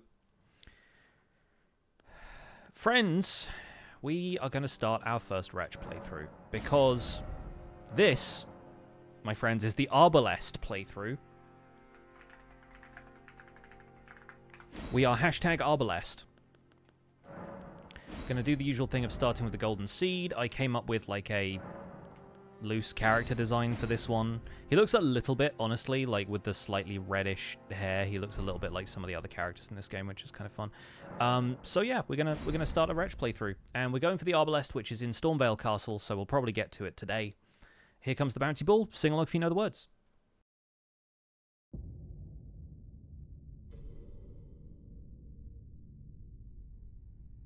The fallen leaves tell a story.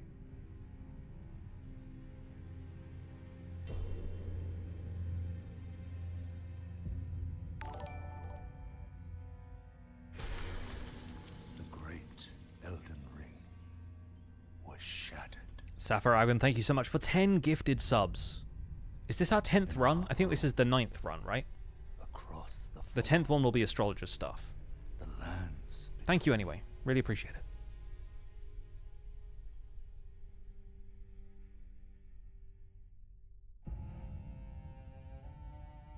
Now, Queen Marika the Eternal is nowhere to be found. And in the night of the Black Knives, Godwyn the Golden was first to perish. Oh, it's your birthday? Happy birthday. Thank you so much for giving us a gift on your birthday. That's so generous of you. Soon, It's the Hobbit tradition of giving other people gifts on your birthday. demigods all claimed the shards of the Elden Ring.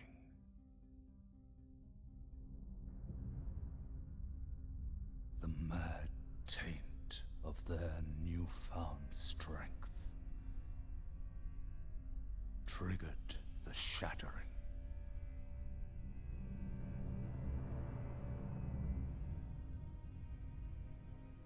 A war from which no lord arose. A war leading to abandonment by the greater will.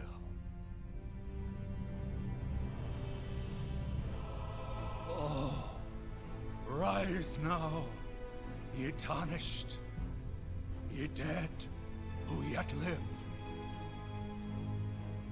The call of long-lost grace speaks to us all.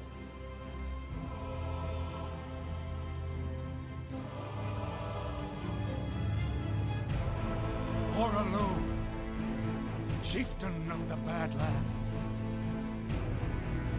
the ever-brilliant Gold Mask. Fear, the deathbed companion, the loathsome dung-eater, and Sir Gideon Ofnir, the all-knowing.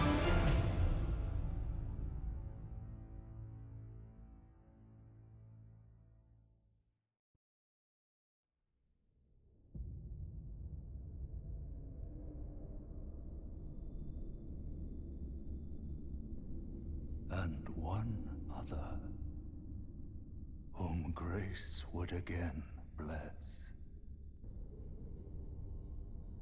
A tarnished of no renown.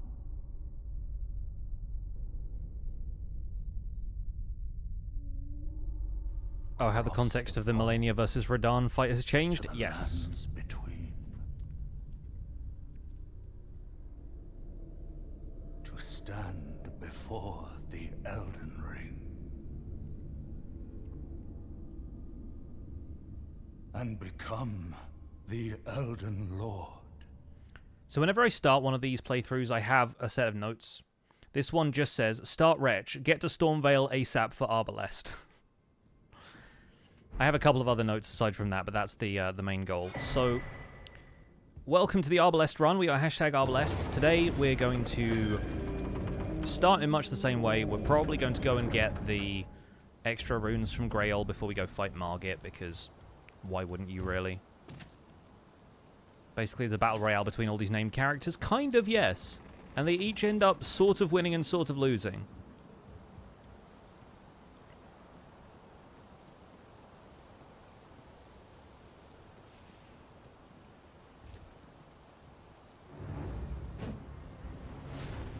So, off to die, as per usual.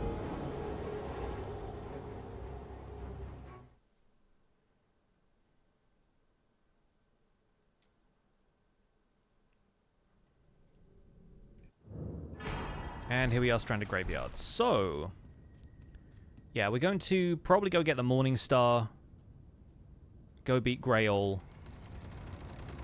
I want to switch back to the club to fight Margit. But we'll fight Margit with a little bit of extra vigor and strength and stuff. And then, the way to get to the Arbalest, there are two different ways it can go. We can either go through the courtyards and double back, or we can go through the sneaky way into the castle and go from there. This is a weapon I've never bothered with. I've never really played with crossbows before either. So this is going to be interesting, to say the least. Come to the left. Of course, you unfortunate without Obviously, at some stage, we're going to need to level up. But the thing about crossbows, from what I understand, is that they have no scaling. They basically do a flat rate of damage the entire game. You have different bolts that you can get for them. And so, unlike with arrows, where you can't really buy arrows that do bleed, I'm pretty sure you can buy bolts that do bleed. So maybe we'll get through a few bosses that way. I have absolutely no idea if we're going to be able to take on any of the bosses crossbow only. But I guess we'll find out. That's part of the joy of doing these ridiculous playthroughs, is figuring out what the deal is with literally every weapon. Crossbows are going to be meant to be like support weapons in the same way that bows are, though, so we might end up having to pick a melee weapon just to help us through some of the rougher spots of this one. We'll see. We'll see how we do. I'm following the advice of... There we go, he's got some bolts right there. They are more expensive than arrows, interestingly. I'm following the advice of somebody on the Elden Ring wiki who said, like, if you want to use crossbows as your primary damage source for some reason, get hold of the Jellyfish Shield, because it has a relatively cheap buff that you can apply, and that lets you deal a ton of extra damage with, like, relative ease. There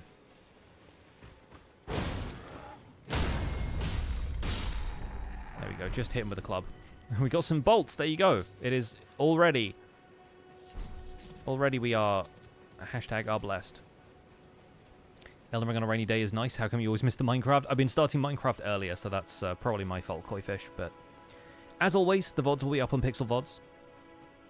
Where are my pants? Where is anything on this guy aside from a club? This guy's a wretch. He has nothing.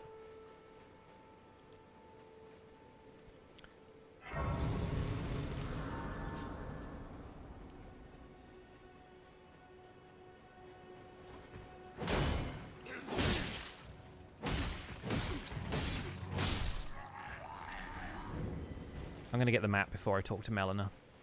We'll probably also get the wet blade. I have a feeling this run could have the potential to be a bit more expansive than the other ones, though. Like, the Anvil was a laser-guided missile. This one, I feel like we're going to have to try and scrape together whatever advantages we can for making this weapon sort of viable.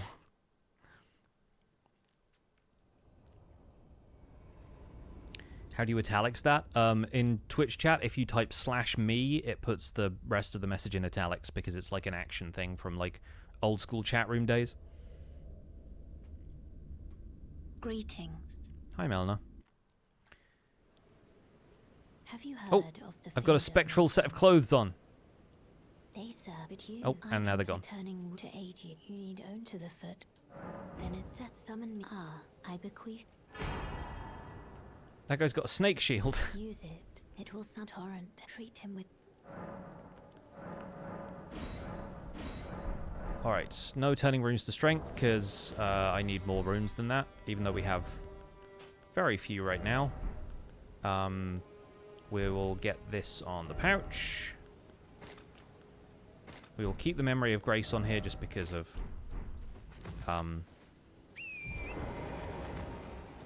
needing to get it for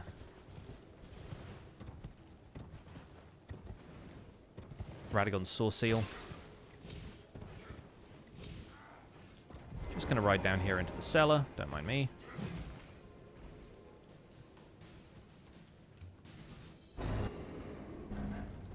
I don't think anybody follows you down into this cellar. It seems to be like very forgiving about the guards' early game activities.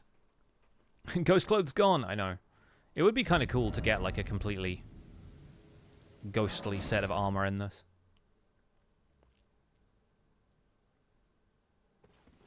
This way, tarnished. Hey, what's up, Ronnie? May I have a pleasure to and the wit? I'd heard and upon the talk thou art but call forth. I was entrusted by torrents. Okay, we might end up doing the spirits now it is thy. I doubt we shall. kind of like a Beastmaster Ranger playthrough, imagine. Like if we got like the crossbow and a bunch of good summons. I feel like that'd be a really interesting way of doing this. Let's just no, let's warp over there. It's too far to go. Dang it. There we go. I was started to misclick and put waypoints on the map when I meant to warp. Anyway, time to jump off a cliff, as we often do at the start of these runs.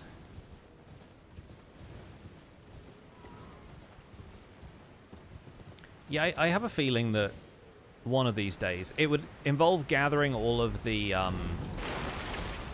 items that allow us to buy the summon upgrade items. But I get the feeling that we could do a summon heavy playthrough. The only problem is you can only summon one Spirit Ash per fight, so we'd have to really specialize in a couple of them. And frankly, the best ones are the humanoids anyway, so you'd have to get like Black Knife Tish or honestly just the Mimic tier, but then the Mimic tier would also be a crossbow user, so that feels kind of silly and redundant. Tell you look like someone without using the channel point thing, will someone ban you? No, we'll just ridicule. We will ridicule you, and not take you seriously. And sometimes messages get deleted and timed out if the mods are here. But honestly, on the Elden Ring streams, we don't have as strong a mod presence.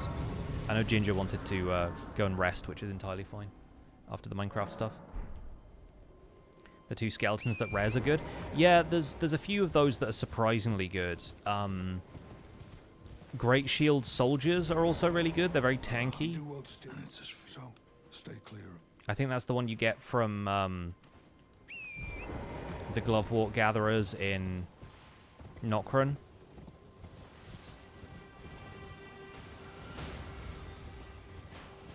It's a good idea for a support weapon, say Arbalest or Great Bow. Yeah, well, I mean the Arbalest is like that basically.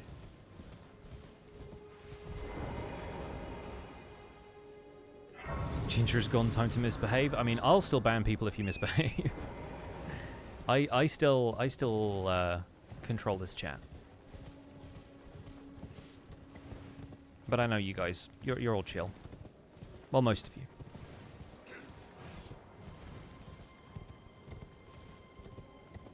Gonna quickly make my way down the Bridge of Sacrifice.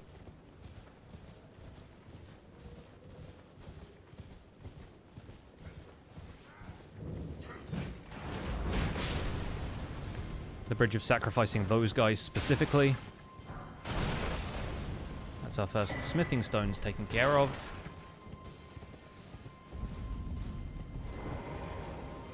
We'll get this.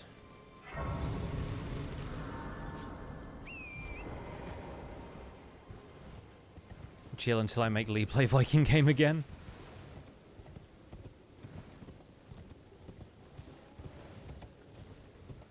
Elden Ring moment, go quickly down the bridge of sacrifice to the Weeping Peninsula. Yep. At some stage, I'm going to be running a game of Merkbury or Morkborg for the Elden Ring, the 8-bit community.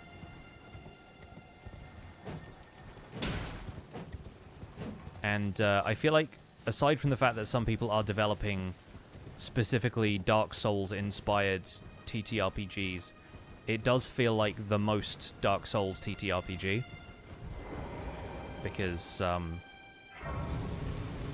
lot of the mechanics in that are literally things that sound like they would fit into the world of Dark Souls or Elden Ring pretty seamlessly.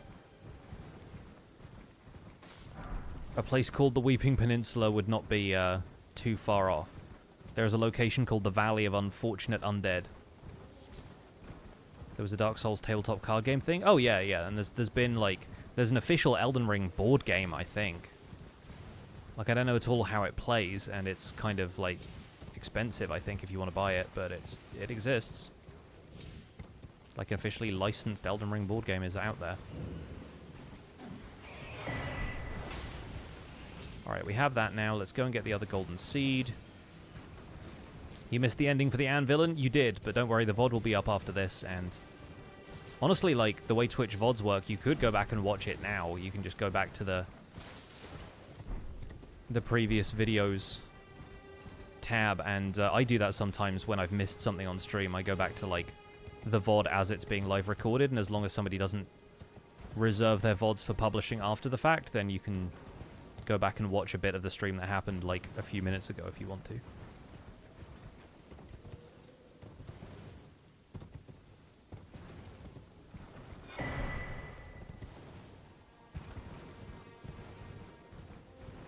But, of course, the VOD will be around after that, and it'll be up on YouTube within a couple of days, too. Alright, time to not tangle with the Knight's Cavalry on the way back. Just gonna ride around. I have no quarrel with you, etc. Stop. No. It played the ominous music as he looked at me there, but I think he's letting me pass. Curious what the Frenzied Flame ending entails? It's a good one. It's, of the 6 possible endings, it is one of the only 2 interesting ones.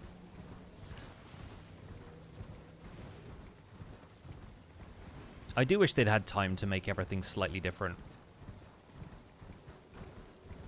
And have the default ending just be, like, the normal Age of Fracture ending, and then like Fear's, Dung Eater's, and Goldmask's ending could all be slightly different. If anything, I think Goldmask's ending probably most closely suits what the standard ending is, but even then, I feel like there's more they could do with it, you know?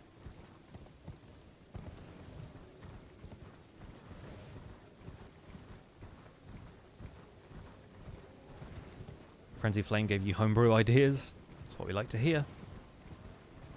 Does the DLC change the endings at all? No, I wish it did, but it doesn't. The DLC has its own sort of ending cutscene once you beat the final boss of the DLC, and honestly, it's a bit of an anticlimax.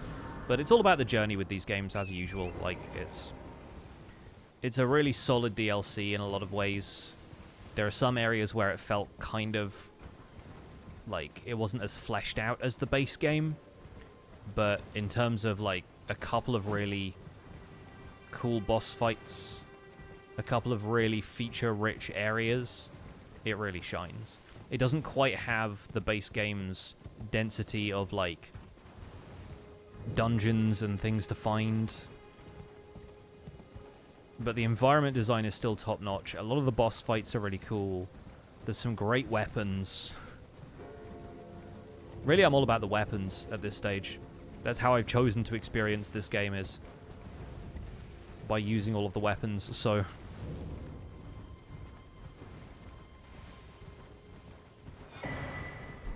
Alright, so we have all of that. We're going to grab the Grace here. We're going to head back to Stormhill. Go and get Wild Strikes. What's the reason for this character running around in a loincloth? If you really want a reason, it's because they are a pauper, I guess. They are either part of like a primitive group of people, or they just have been robbed and left with nothing, or whatever. But they have absolutely no possessions except for a club. And it's effectively like the lowest level character you can start as. You start with 10 in all stats and your rune level is 1, where a lot of the other character classes begin at like level 7 or 9 or 10 or whatever, and they've already got some abilities with certain stats assigned. The Wretch is flat 10s across the board. And so if people want to do like a challenge run where they never level up at all, this is the default starting class for that. Yeah, you are absolutely a blank slate. You source your armor from wherever you can get hold of it. You get jellyfish when people offer them to you. Alright, cool. We've spoken to Marika. Let's run up that hill and beat up this bug.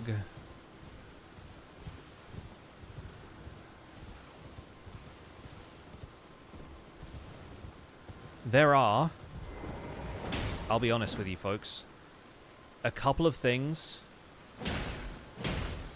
that would make me consider going to the DLC with this character if I find a decent way to beat Mohg. And the problem with that is finding a decent way to beat Mohg involves beating Mohg with a crossbow. In this case. So I don't know what I want to do about that. But there is a talisman that I've considered. Like, I've considered basically making this character a tank. Like, I think the summoner idea is kind of fun, but I've also considered basically decking myself out with a super high endurance build and like a really good shield or something, and making this character basically like a wall. Really high poise, really strong armor, and just being able to shoot stuff with a crossbow over and over again. And so I'm kind of curious if we can pursue that as an option.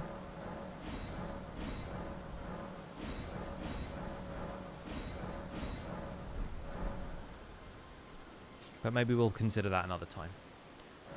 For now, we need to Ash of War, Wild Strikes. We'll just make that standard. We can wield it if we have the ability to two-hand it, which we will. Let's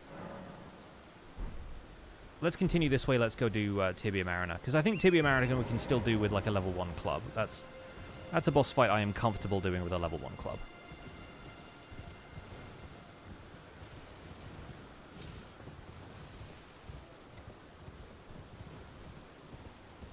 Let's go say hi to Alexander as well.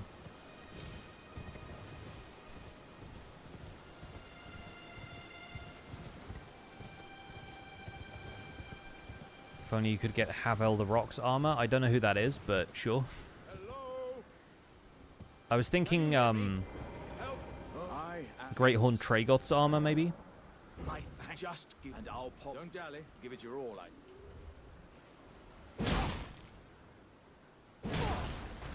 Turns out the club does pretty decent damage for getting Alexander out of a hole. Oh, that's well. Aye.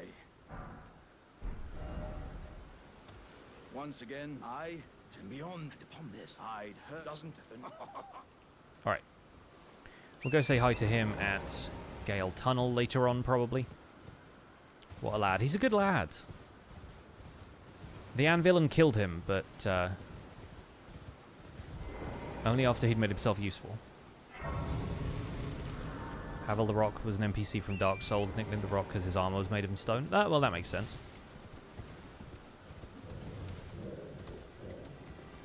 A lot of people lately in the DLC have been using the fingerprint shield, which is the one you get from the Frenzied Flame, like, catacombs area. And I don't know if we'll be getting to that with this if we want to use a decent shield, but always a possibility, right? I'm known as Heed My the village here and worse yet, if you the turn back. Another thing I've considered, because we are hashtag Arbalest, I'm like, what is the blessed ending look like, you know? And so I'm wondering if maybe we do Gold Mask this time around, considering we've just done the Frenzied Flame ending. I don't know what we'll do with Astrologer, but probably Rani's ending, because there's a lot of spells and stuff you get along Rani's questline anyway. So I sort of wonder if it's going to make sense. Oh, he moved. I wonder if it's going to make sense to do Gold Mask's whole questline.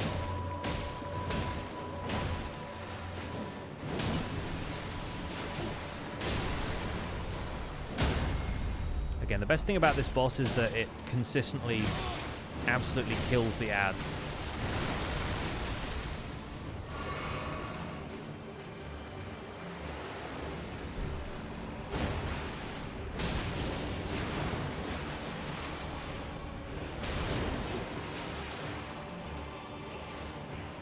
Problem is, the ads sometimes consistently kill me.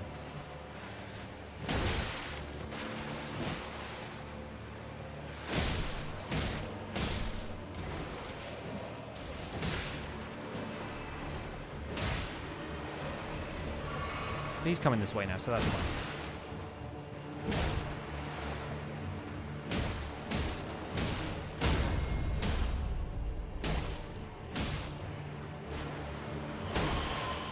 Alright, cool.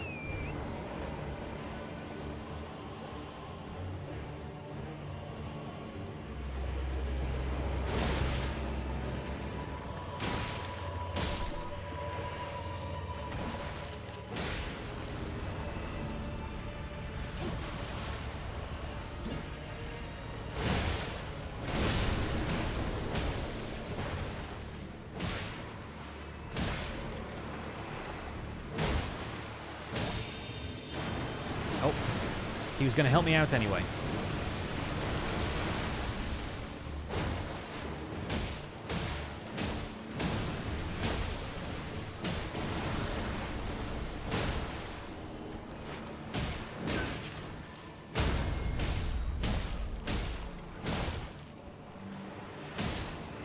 There we go. Easy. Oh look, and we're right here. How would you, if you're inclined, introduce? I have a mat and the beast. What say? Very well. I've marked the. It will lead. Cool. Something, something. Mark of the centipede.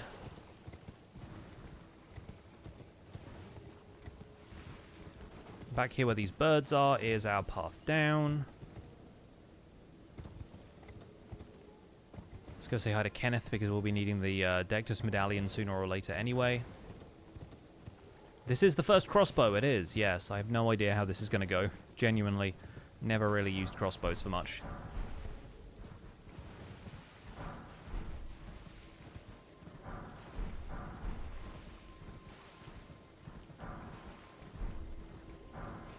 We're not going to... I was going to say we're not going to worry about this, but I actually don't know which cookbooks give you the recipes for bolts as opposed to arrows. Is anybody there? Someone who might be interested in rescuing the... Well, then, no. Despite you might have heard. Young Tarnished, I want you tonight come... What? My fort. Oh, I fret not. The celebrate... I had to pray honestly. God first, then he... and to think... Yeah. What? My fort, lad? Alright. My fort. We'll do fort height later. For now, I need to go and put points into strength. I think the requirements for the Arbalest are even pretty low, but I think you still need like 18 strength or something because it's a big weapon.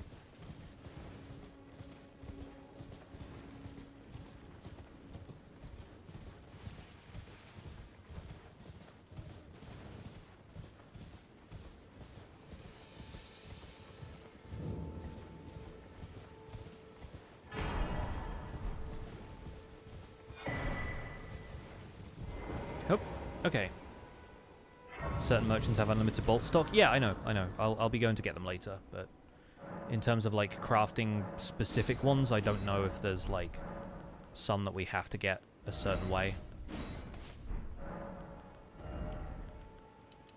I think we'll just put as much as we can into strength for now. Also means that we don't have to two-hand the Morning Star.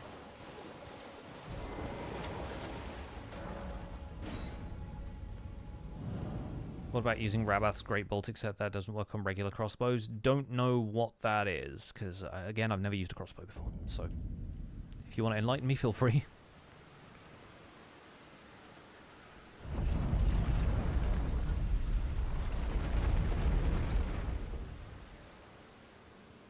Scale of the buildings to the people that inhabit them seems to be way off. Well, a lot of this was built by giants and stuff anyway, so I think there are some things which are just to a different kind of scale. But then you think about like churches, right? Churches are unnecessarily big. In the UK at least they are. I guess like a lot of churches in places like the States are just fairly normal buildings, but even then. It's a bolt found from a bell bearing in Rabath's Rise. By entering from the top, it explodes on impact. Interesting. Yeah, I don't know.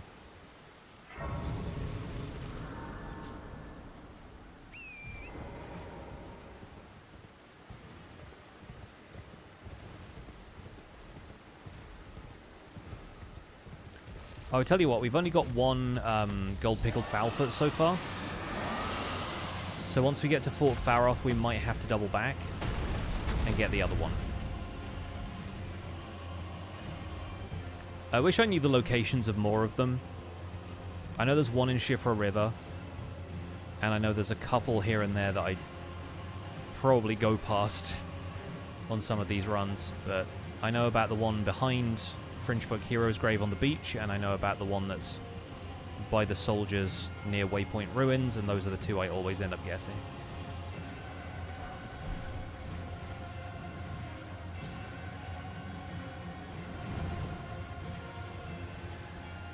Great bolts can only be used by ballista-type weapons? Yeah, so hand ballista it is then. That's not going to show up until Hand of Millennia. Hello. It's going well. I beat the game in like 7.5 hours on the last attempt, so now we're starting the next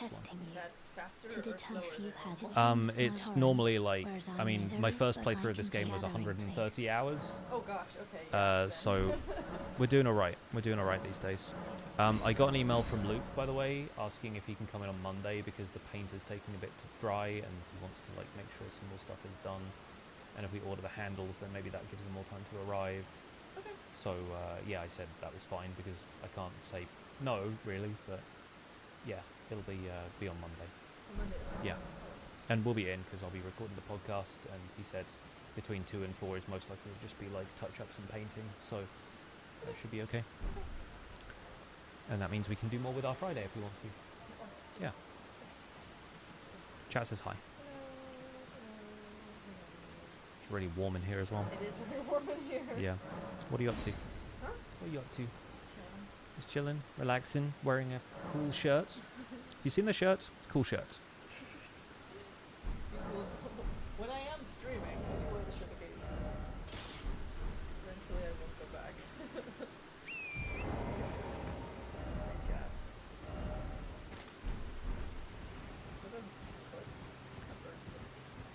Yeah.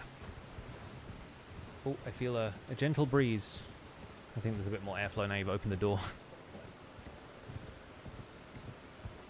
I'm gonna try and trick this guy into jumping off a bridge. And not taking me with him, ideally.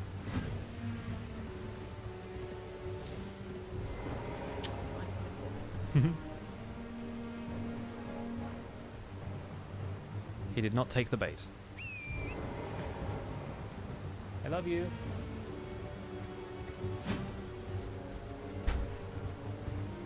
Alright. Yikes. Let's see if he follows me this time. Okay, he's doing his thing where he gets stuck down there. Let's see if we can convince him to keep going.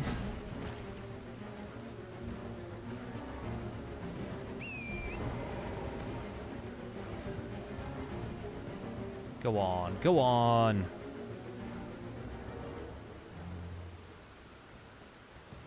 I think he's more likely to do it when the horse is, like, cantering or whatever, right? Like, you want to get him to do that jumping attack that he just tried, but, like, in this direction. The problem is he doesn't seem to recognize that I'm still here and vaguely attackable. And then he disappears and reappears on the bridge, so...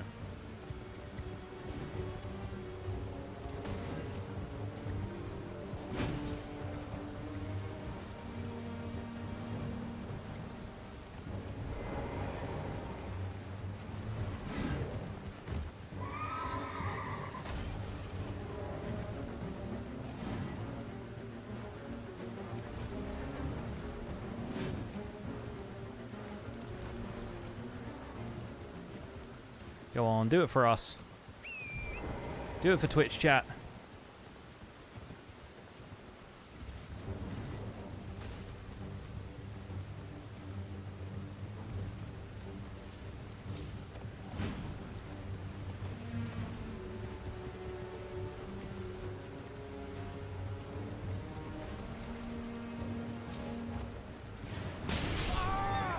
Dude, why you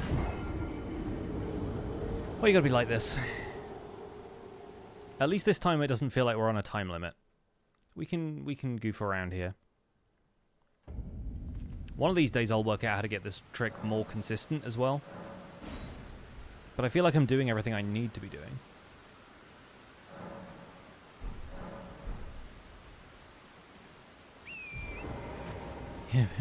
Be a team player. This is one of those if a Tarnished asked you to jump off a bridge, would you kind of moments? Tragically, the answer from this guy is mostly no, but occasionally yes.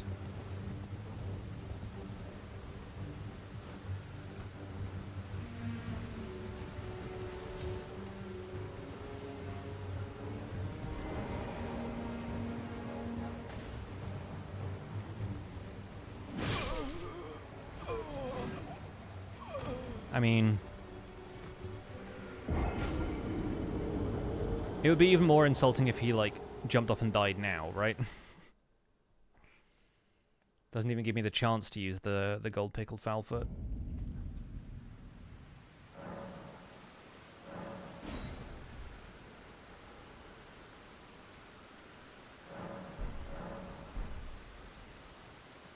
Yeah, try jumping.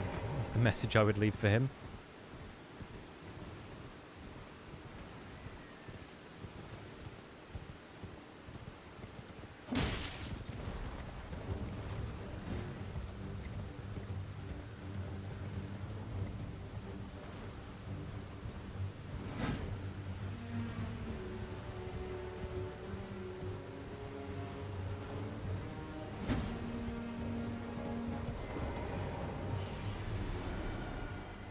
Why does he keep driving onto the bridge?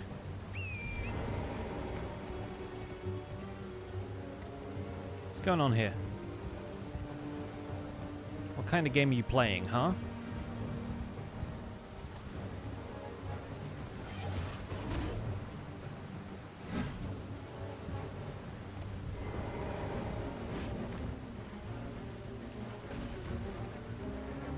Oh, he was almost off. He almost went for it. I held on there because for a second it looked like he might jump and collide with the wall, but no, he came over. He came over the wall. This feels like the hardest time he's given us for a while, though, in terms of, like, actually killing me.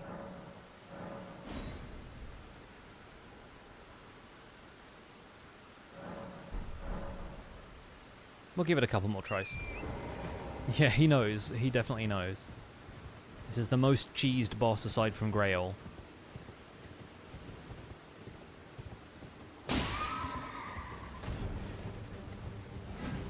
Godric the Uncheesable.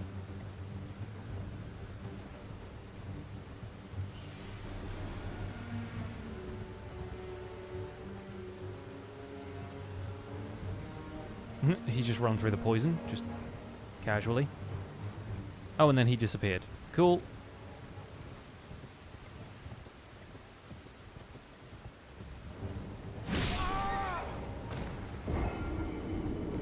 Torrent has more health than I do at this stage, so... Cleaved. I jumped upwards into his swing there. That may have been a mistake. Man's been cleft.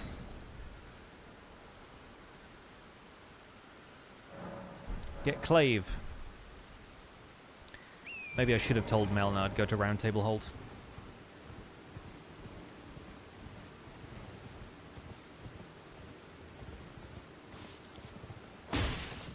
Oh. He almost matched pace with me for a second there. Oh, alright, alright. He's an aggressive one now. Come this way. Come this way.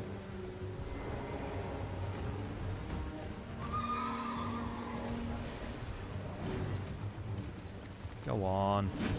You're right there. At least do a fella the courtesy of falling off the bridge.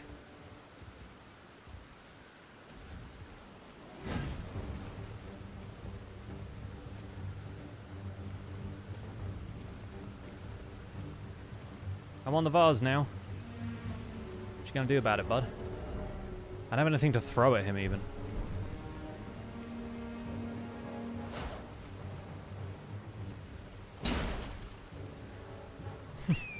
He was in the middle of a swinging and then teleported away.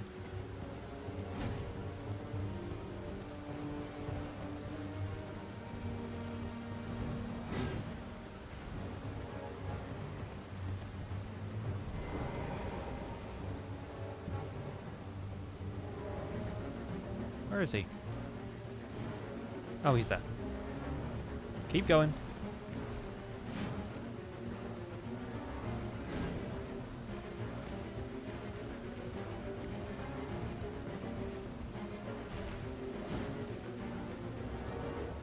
I think the most annoying thing about this to me is that you can't hit him off either.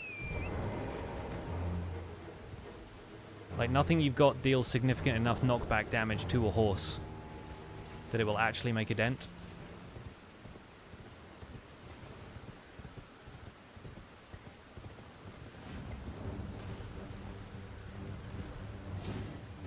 Is he gone? Did he go? He's literally still on the tiniest little section of bridge right there. He just has to make the decision to turn around and go a slightly different way.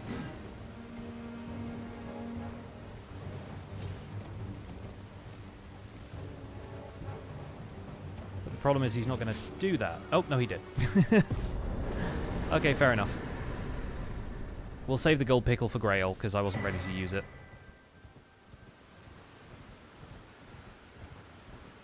Oh yeah, several of the teardrop scarabs have more health than me. Absolutely they do. Anyway, let's put more points into strength. Let's put a couple into vigor as well, because we will definitely need vigor.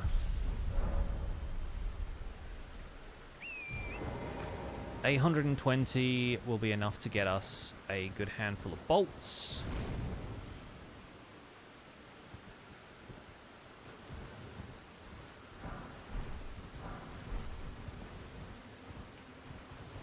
Finally, that is over and we can move on. I'll be honest, Caelid feels a little bit less intimidating when the sky is blue because it's raining. I always feel like the most ominous part of Caelid is the fact that the sky is red, but I feel like when the weather is different, Caelid doesn't feel quite so ominous. Obviously, there's still a lot of bad stuff here, but... The dude running around in his keks need more vigor? Yes. In the context of Elden Ring, he certainly does.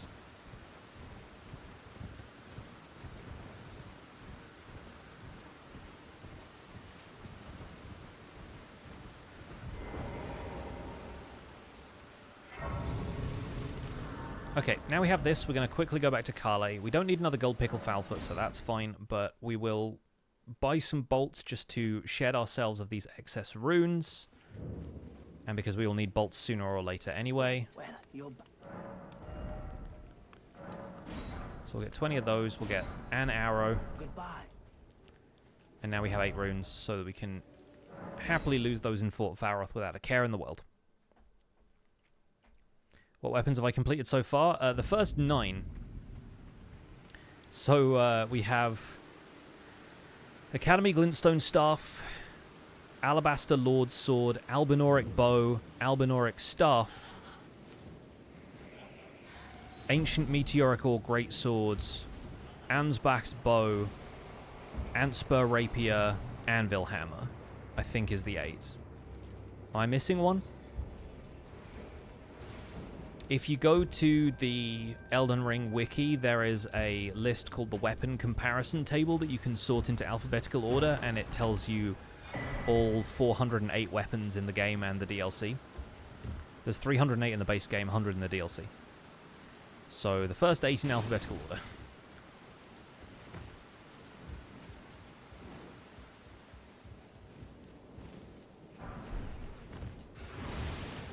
That list is going to get even harder for me to remember once we've beaten all the weapons that begin with A. So it's going to be a nice bit of shorthand to just say all the weapons that begin with A.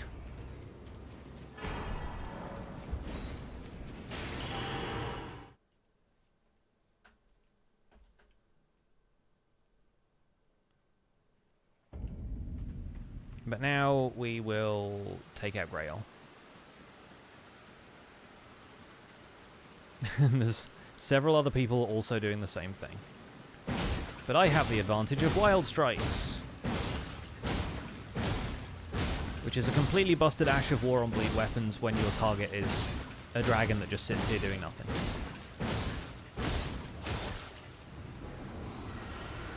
So already did a bow run. Did 2 bow runs, actually.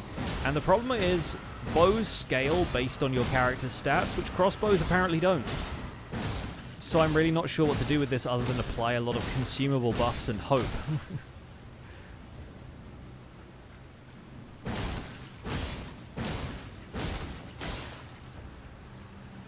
That or get a decent support melee weapon and allow myself to just use the crossbow at crucial moments.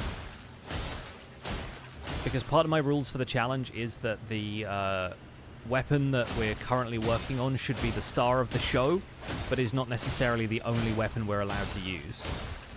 Some people are really restrictive about that, and the problem with that is I'm not as good at Elden Ring as all that, and I feel like I could probably take a lot longer and squeeze out a couple of like runs where I literally only use a bow, but I don't think that'd be especially fun for me. I'm not primarily an Elden Ring streamer either. It's kind of a 60-40 relationship between this and Minecraft, so...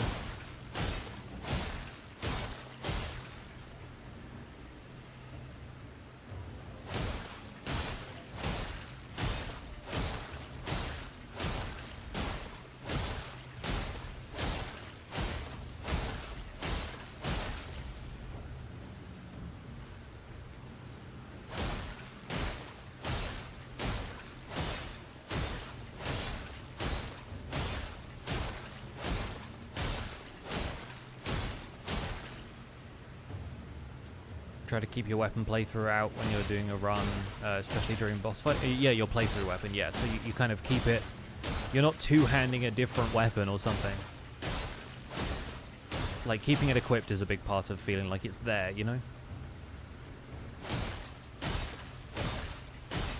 I think the only time I've unequipped a weapon mid-run was if it was like a staff or something and I was swapping it for a bow so I could farm runes at the Mogwin Palace birds. You want to have fun after all, why else play the game? I mean, exactly, yeah. Like, this challenge is first and foremost about having fun. It's not about proving anything or speedrunning or anything that's going to be in like a record book or something. It's really just about getting more enjoyment out of the game myself and sharing that with people.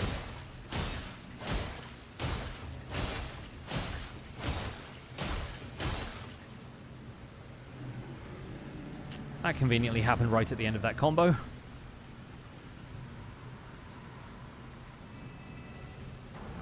So there's all of our extra runes.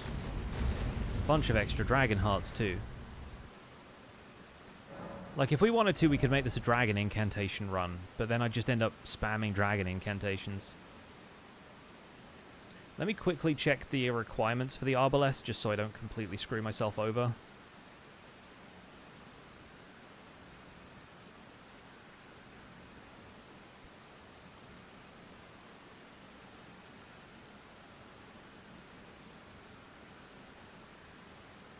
Phone auto-corrected it to Ableist. 12 dex is what we need, so we need 2 more in that, and then the rest can go in. Strength, just for being tanky, or endurance, just so we can equip a lot of armor, or vigor, because we all need vigor. That works. So we're just going to be leveling strength, endurance, and vigor the entire time. What are we at for our next level up? Okay, like 200. Okay, that's fine. Easy, easy. Arbalest is the first single-word weapon. It is! It is, I hadn't thought about it that way.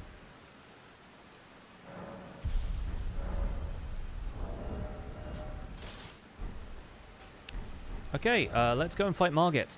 Because we need to get to Stormveil today. Stormveil, rather.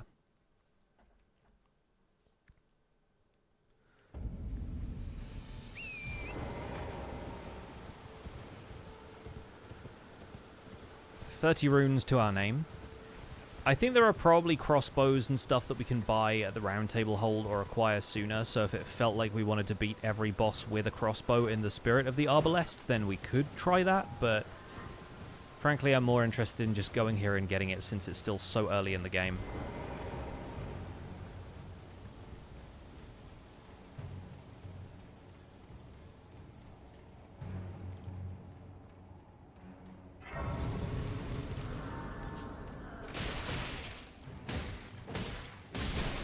This is the first time they've ever successfully chased me up this tunnel, I feel like.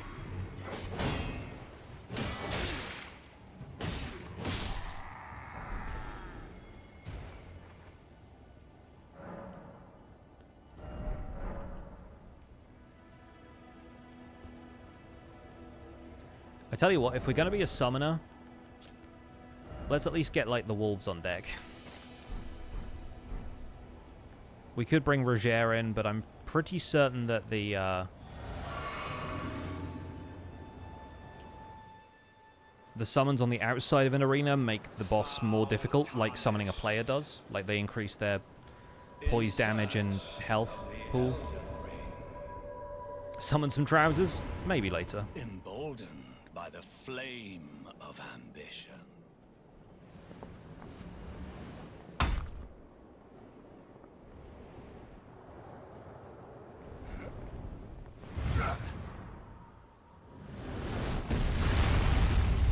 Like if Gandalf and the Hulk had a child. Someone must extinguish the flame. Put some trousers on, man. Let it be Margit the Fell. I do love the fact that it renders your character in these cutscenes. It's always so funny when you're a wretch. Or a low gear playthrough in general.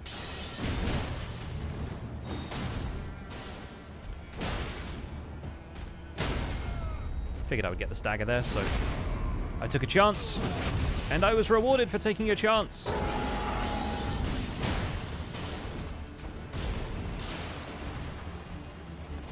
Tell me I'm a passing skill.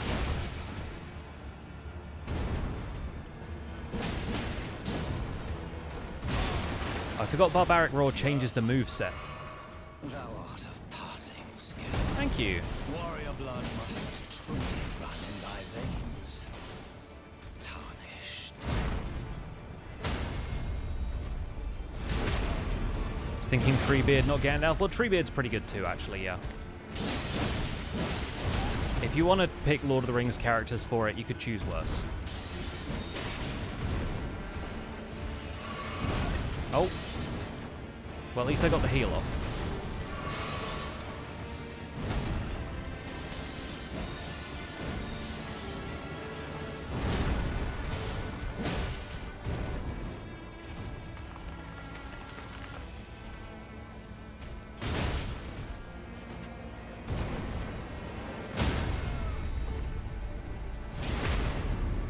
Suddenly realized the significance of his walking stick changing into his sword. Yeah.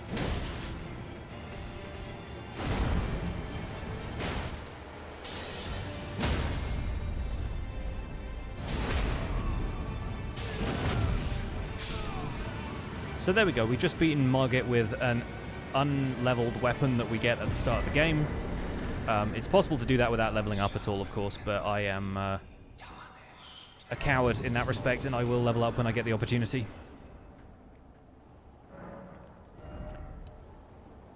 Especially considering that Margit gives you a stack of runes that now gets me like 1 additional level. I feel like I can't necessarily gloat that much, but let's up our equipment load one more time. Your playthrough is so slow because you want to see everything or as much as possible in one playthrough. Oh yeah, like I said, my first playthrough was 130 hours. And I didn't fight Moog. Like, I didn't do half of the, I did a decent amount of the side quests, but I didn't do some of the stuff that felt like this is going to screw over my playthrough somehow. Like, aligning myself with Moog always felt potentially like it would jeopardize things in the same way that the Frenzied Flame ending does. So, I'm actually going to go through the side entrance. Come. It's tight. God, you'll breach the... Yeah, you're... Because I think I know a decent way through here, and we haven't gone through this part of Stormveil in some time. Our goal here is not just to fight Godric as quickly as possible, it's to acquire the weapons, so... we will follow in the footsteps of this brave guy with a crossbow, apparently, actually. That's kind of convenient. Kind of ignore the birds this time around. I said I'm going to ignore you this time around.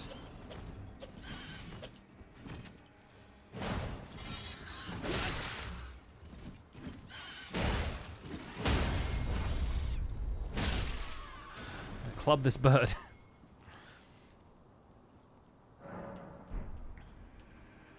Anyhow.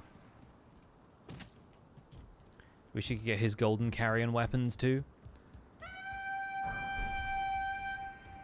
This like spectral hammer and stuff that he has is pretty compelling, yeah.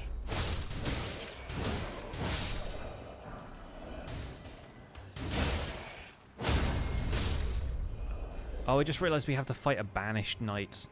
I don't want to fight a banished knight, but I do have to.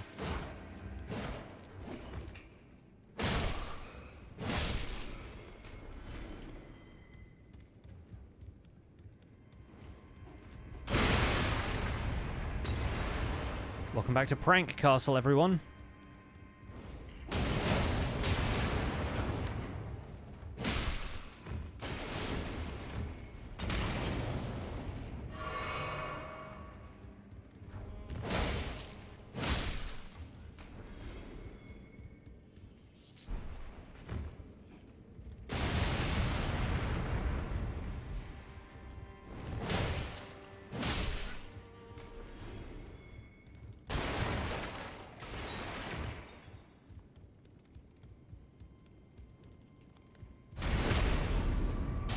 Get down them stairs.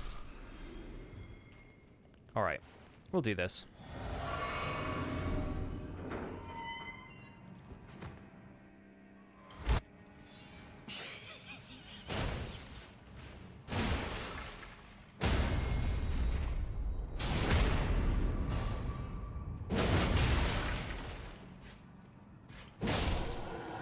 I didn't want to fight that guy, but I guess we got a decent strength rating now, so it's not the worst thing in the world. Curved sword is for dual wielding, yeah? It's the enhances guard counter. Oh, guard counters.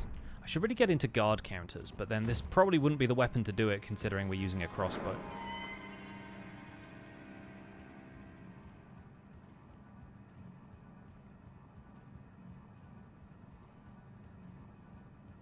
I think we're going to have to end up going to the DLC if we want the best possible talismans for the crossbow, though, because the new arrow talisman that increases both your range and the damage you do, and stacks with the other one that just increases the damage, is going to be pretty, if not essential, then at least pretty handy for these types of playthroughs. Gonna wait for this guy to pass because I don't feel like fighting him. The ones who can like fling themselves at you with that storm skill are always really annoying.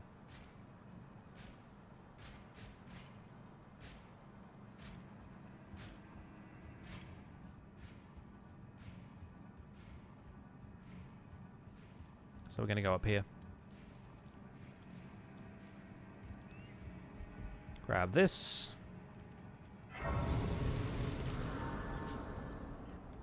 Been a pretty decent run through Stormveil so far.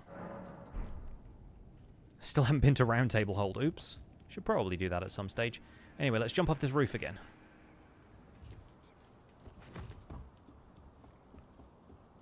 I guess we'll go up here to get the Claw Talisman. That seems like a sensible thing to do. The Claw decides who will go and who will stay. You will go! A mushroom. Badges, badges, badges, badges, badges, badges. Fellow crossbow people.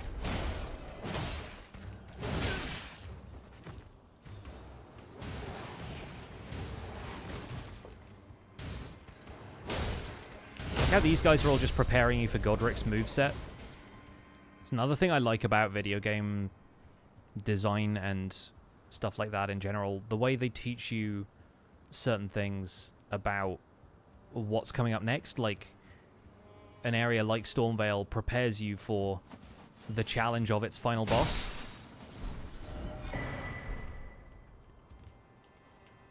Which is one of the difficult things about when they implement bosses like PCR, who just throw extra stuff at you out of nowhere, which I'm sure it sort of prepares you for, but it's also, it feels like BS in the moment, you know?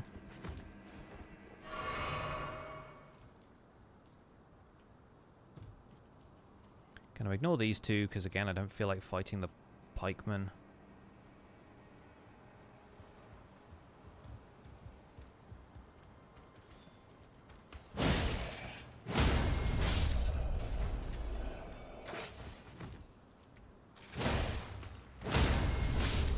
Cool. It's them taking out. We're gonna grab this cookbook. Again, I don't know what that one gives you, but never mind. And so I think the way we get down to... yeah, it's this way.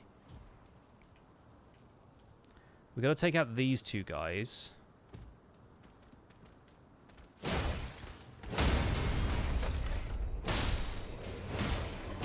Alright, nice. The club is actually really versatile. It's pretty solid. But I think we can jump over here.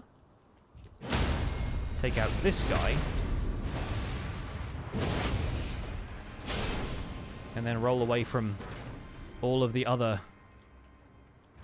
awfulness that's coming my way. Take out this fella. And we have the Arbalest. We're in it now.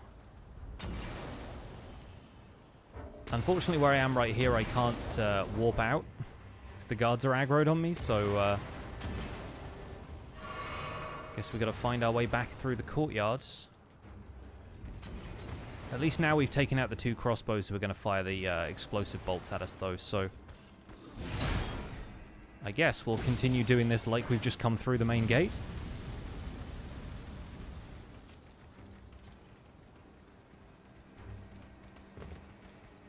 Hop around.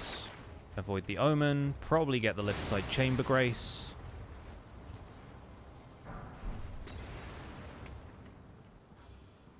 Behold, big stick.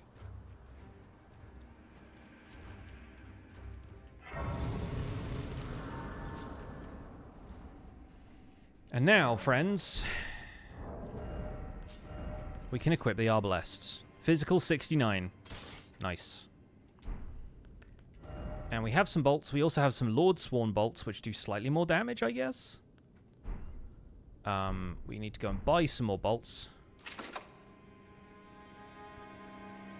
The whole idea with crossbows is that we can load them up beforehand and then just shoot one off, basically.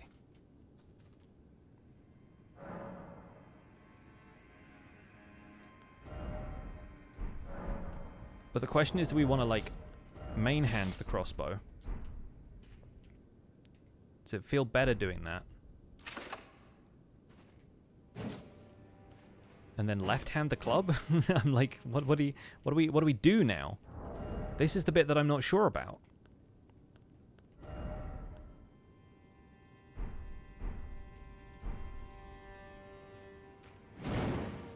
The other thing is the Ash of War we get is kick.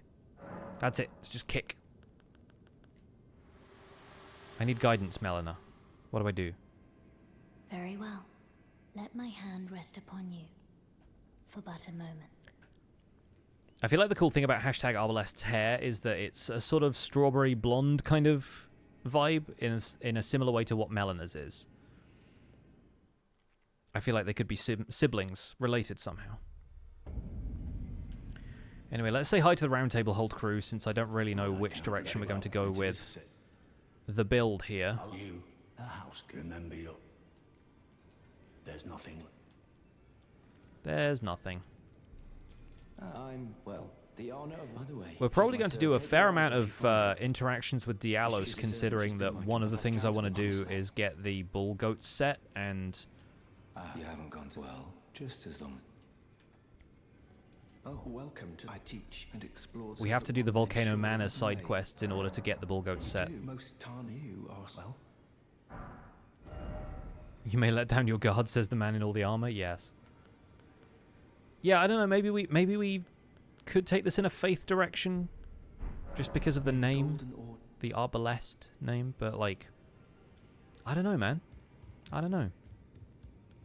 Don't know if I feel like doing that. You're new, no matter loud. You're. Let's get smithing, baby. So I think we probably need to go and start leveling this up some more, because more physical damage, the better, right? Let's go say hi to Fia. Greeting. I am circumstanced. Great champ. Perhaps you might doing so well. And you? Do you think it where I come from? Ah. No better time to be hugged by a woman than when you're just wearing a loincloth and a bolt quiver, I guess, whatever that is. Hadn't occurred to me that there were accessories that came with being a crossbowman, but here we are. What you felt like, though it is, but come back to me. I will take... Hey, what's up, Andy? Welcome in. It's going well. It's probably fine. She's got a big old portrait of Marika in here. It's fine. I am pleased. Would you like me? The blessing. Would you like... Now. Time to talk in secret. You get a quiver if you're carrying a bow too. Yeah, I guess I haven't noticed it before because I've always been wearing armor. I after I lay to do so before I was away. Pray, despite so plea, then good day to you.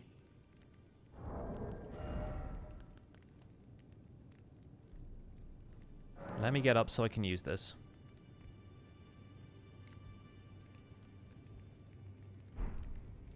Oh, almost. Almost had the timing right. Get it out of my inventory as soon as possible. But the ghost armor is back. We did it.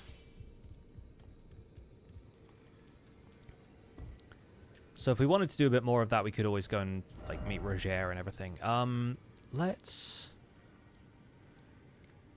go to Stormhill and get the smithing stones from the statue there, just because that's going to get us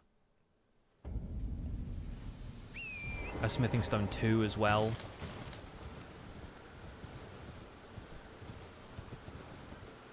So we'll do this section with the trolls. Oh yeah, we got these runes that we can get as well. We don't end up with the rock snakes getting mad at us.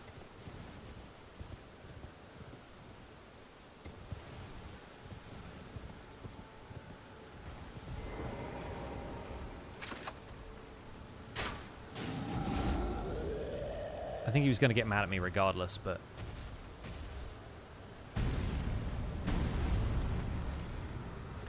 Oh, dude, that one's got extra runes. Well, we want to get that one killed, because that's worth like 5k.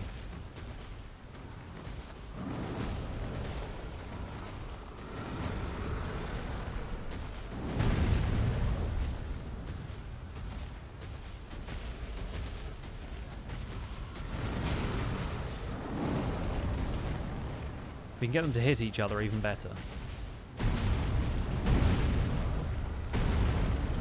They're doing the same moves each time as well. It's really funny.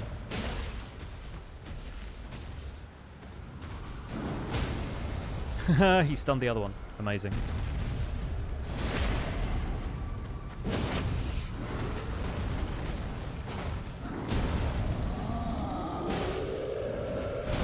Oh, ouch. Yeah, we got him. 5,000.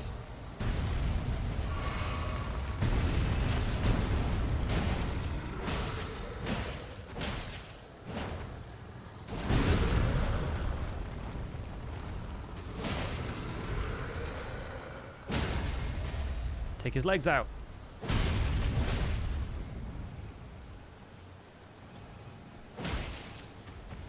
Oh man, we missed the crit. Something weird about the angle of the terrain there, I think. Sorry about the angle here, folks. Not the most pleasant thing to look at.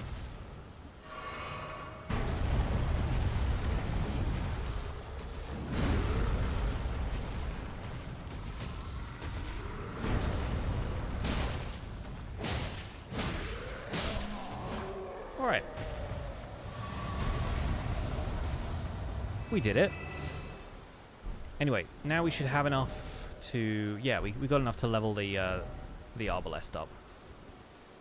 I think it needs to go... I think we need to have this in the offhand. I think that's the only way it's going to make any sense.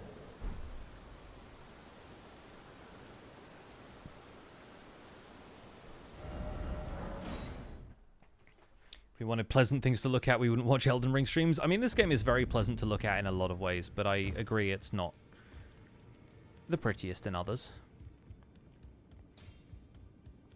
Well, I took you no matter lay out your arm.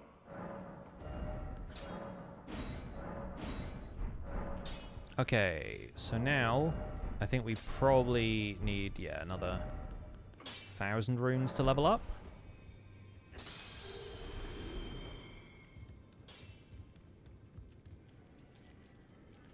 I am very curious at what point we'll be able to take on Godfrey with just the crossbow. And here's the thing, right? Our left-hand armament is not going to have its stats increased by anything we put points into. It has no scaling. So, like... At this stage, we're putting points into strength purely for physical defense power and whatever weapon we decide to go with. I feel like we just become as tanky as possible, as quickly as possible, and just level vigor at every opportunity. I think that's the way this goes. And then we'll go to Liurnia, we'll start collecting the other smithing stones. We'll do the whole circuit. Get all the 2s and 3s from the gazebos. We'll do Ravine Veiled Village, Gale Tunnel, Celia Crystal Tunnel, and then the Arbalest will be a high enough level that we can start taking on bosses next stream. I think that's the play.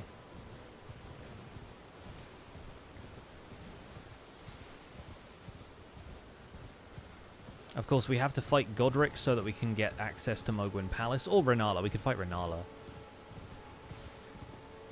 But I have a feeling Renala would be kind of difficult with a ranged weapon, considering that a lot of her attacks are also ranged, whereas Godric is kind of a mix.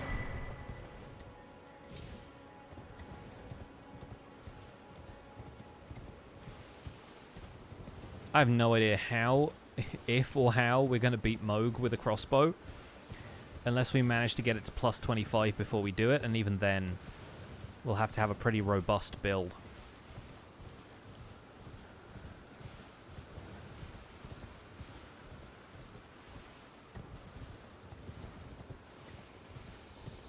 The last playthrough was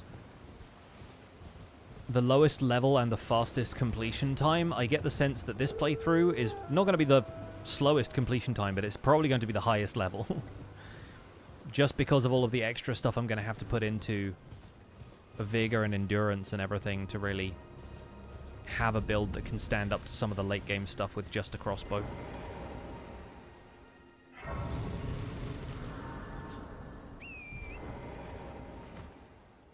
Oh, there we go. A little bit jittery, but we're fine. We made it through.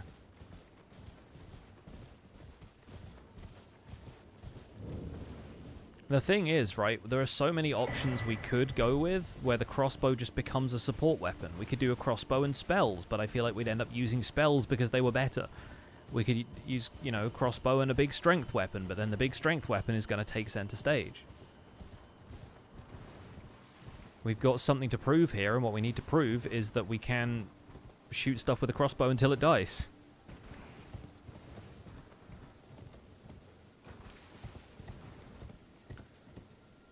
The build has to be so focused on supporting talismans, supporting equipment, rather than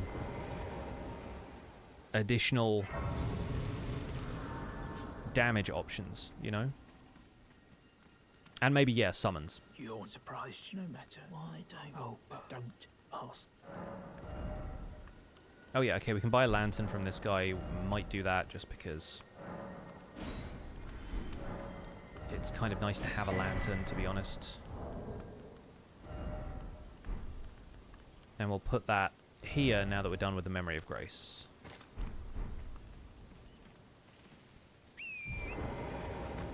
Dual crossbows. If we could get a second Arbalest, then I would consider it, to be honest. But you know what? The Arbalest is inimitable. It is one of a kind.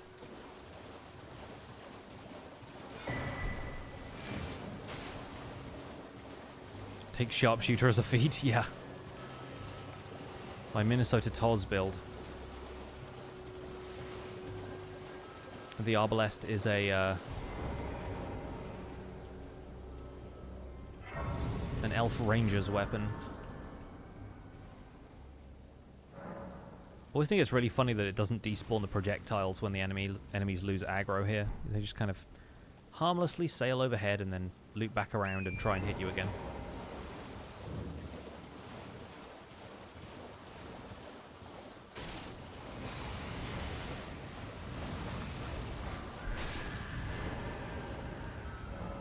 The other wild thing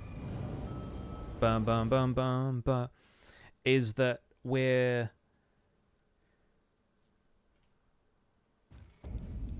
I completely lost my train of thought because I was trying to avoid the stupid Royal Revenants. No, it's gone. Never mind. There are certainly ways to get another Arbalest. I mean, there are ways, sure, but not ways I want to pursue necessarily.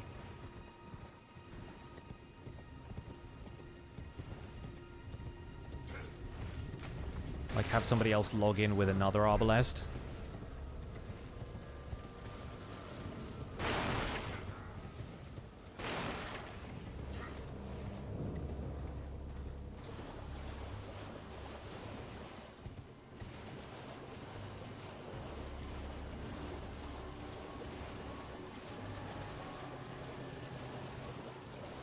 Power stancing crossbows? It's more likely than you think. Somebody out there must have done it.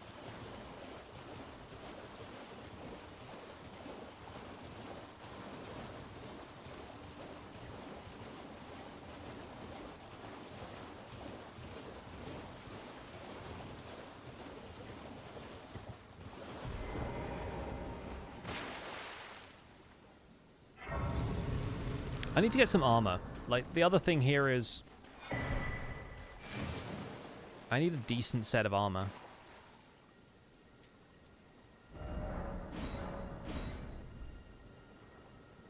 So we'll go here, here, here. We'll get the Academy Glintstone key. We need to go here, I think. That's the one that takes you to King's Realm Ruins. We'll probably go here as well. And then obviously eventually up there.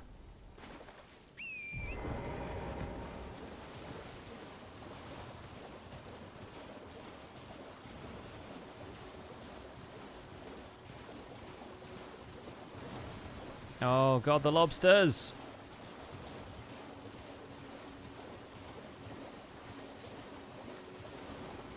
Don't want to deal with lobsters when I've got no armor.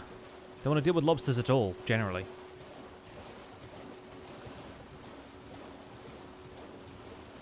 Not really done anything with Power Stance and Colossal Swords, just wanted to see what the build would look like.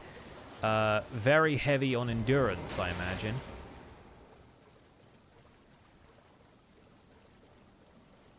That's sort of what I'm going for with this guy as well. But there are many options now, especially with the stuff that's in the DLC, for us to make this build incredibly tanky. Like, if we wanted to get a really heavy armor set, buff our equipment load really, really high, but then also increase our like overall equip load, as well as like how much we can carry, that boosts your defense if you've got the Verdigris Discus Talisman, which you can get very easily from the DLC. And so that plus Bullgoat's Talisman plus Bullgoat's armor set, or like Lionel's armor, or Radagon's armor. Like, there's a lot of potential options.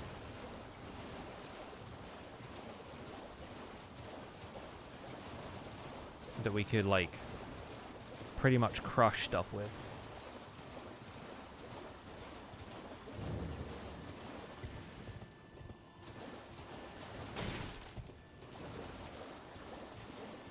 $20 endurance just to use the Great Sword and Zweihander while being naked? Yeah. Yeah.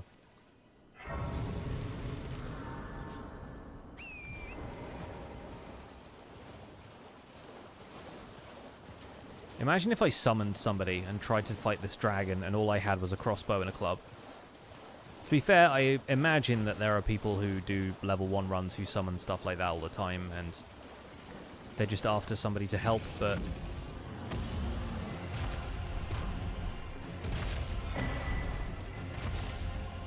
then again, if you're doing a level 1 run, I don't imagine you summon that often, because the whole point is doing it yourself, but there must be people who do it.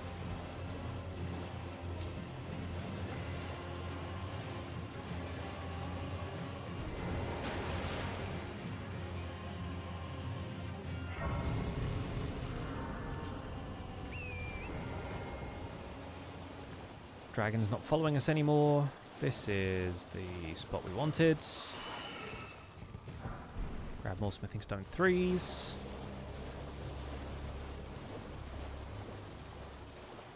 There's a little cluster of rocks over here that I think I always mistake for the little gazebo thing in the woods.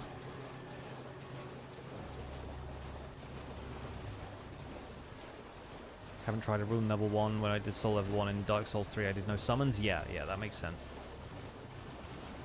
The whole idea is that you're proving that you're good enough at the game to be able to fight all of the bosses without any extra stuff. And so summoning somebody who could have any kind of equipment feels like it defeats the object, right?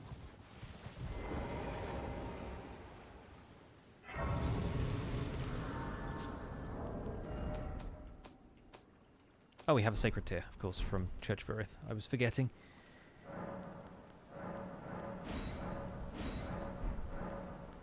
I think, honestly, the hardest enemies to fight here are going to be the NPCs, like the tarnished NPCs. Because they'll be able to roll. And, like, what do you do if you're a crossbow user and you've got an enemy who's rolling? You gotta just... I guess also roll, or wait for them to finish whatever move they're doing.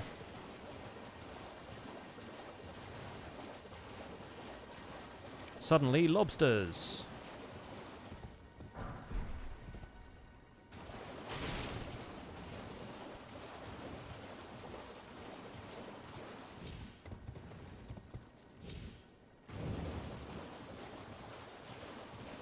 Imagine if we decided that the Arbalest was that hashtag Arbalest was a villain character too, and we just did the Frenzied Flame ending again. It felt like it made so much sense for the Anvil.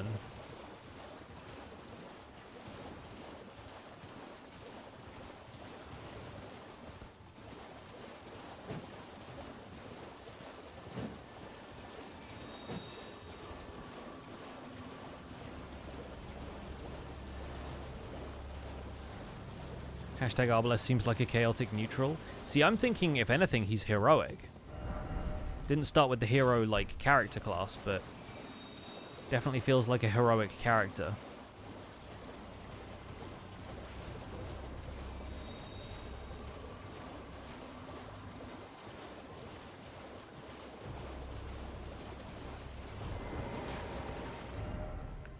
Right, we got that one.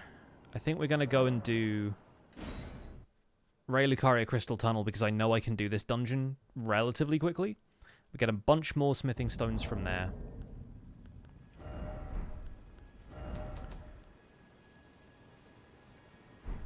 We can get the Arbalest to plus... What would that be? How many threes do we have? Almost enough. Yeah, let's get the Arbalest up to, like, +6. Maybe +8. Oh, hey, Roderica. Greeting, my name isn't this around? I never knew, although I'm still looking. Definitely be spending a lot of time with you if we're going to do a summon heavy run. Level up the loincloth? Yeah, right. Well, I took you no matter. Lay out your arm. Look, she's crushed. She has it. I saw in their eye. Oh, I need money. That's a good idea, right? Got to pay this man for his work. What are you talking about? Okay, +8. Cool. Because that way we can try and use it in the fight against the Crystalian, and we'll see how it goes. It's all a bit. I'm still looking. I think Poise Break with the club first. If I do, I suppose I'll ask Matt certainly. But I know he's trapped. I can tell. Alright, almost ran away from her mid-conversation. Fully naked run? Probably not later. I think later defense will really be a vital commodity. For now, at least, we're starting off with what the good Lord gave us, which is nothing. Protection 10 loincloth? I wish. You can actually get a couple of, like, characters' outfits that are loincloths. Like, if you get Gold Mask's whole attire, if you get, I think Hornscent also has, like, a soiled loincloth or something as one of his armor items, which sounds gross, and is, but, they're never strong defensively, for obvious reasons. Like, the game is very committed to realism in that way. It doesn't really want to give you the opportunity to goof around and actually have some meme items that are somewhat good.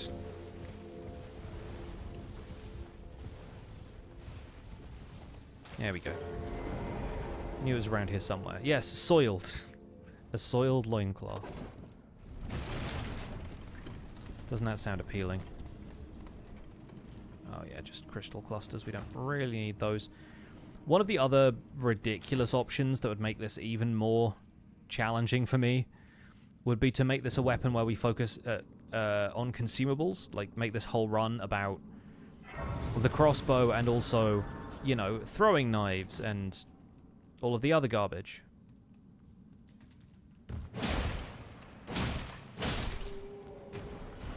Like, if I really focused on making this run one where we don't use a melee weapon, like, hardly at all.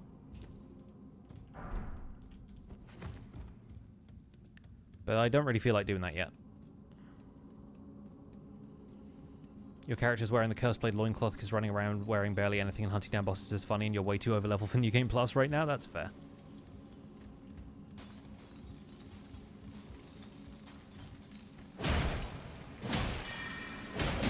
Ah! Oh god. Oh god. I made a mistake.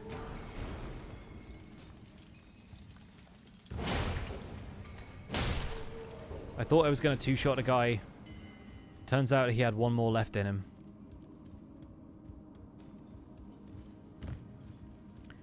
I'm about to fall down here anyway, so... Yep, thought so. Nice preview of the boss arena, though. Crystalian's just down there waiting for me. If only it was like the mace and you could hit them right before you landed. And it just starts the boss fight and cancels all your fall damage.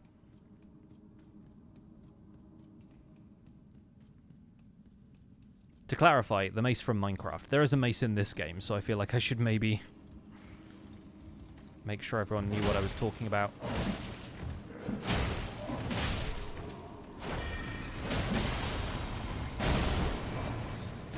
Oh, I forgot he has a follow-up. No. Okay, never mind. I didn't lose many rings. Make this the run where you yeet everything in the kitchen sink at them. I could have maybe planned for that. Again, though, that's going to be a pretty laborious playthrough because of needing to craft some of the stuff that we're flinging. There's going to be some playthroughs later, like the jar cannon playthrough, where we're probably going to be throwing pots at stuff for a while.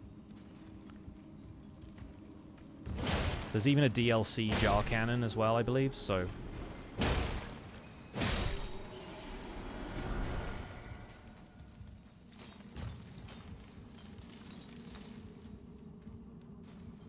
I'm still going to go over here and get this, because...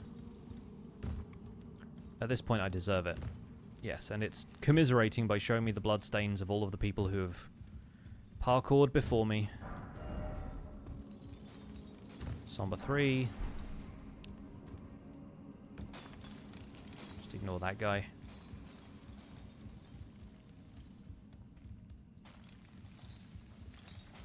The character should be called Let That Sink In. Considering that's a joke Elon Musk made at one time, I think I'll pass.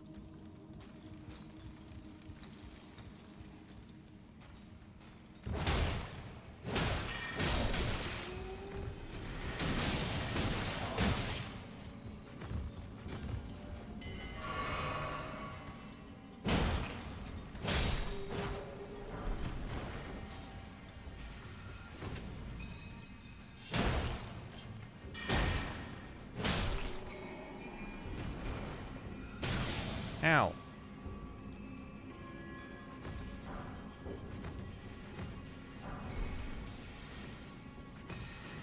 I forgot he existed. I wish I could forget he existed.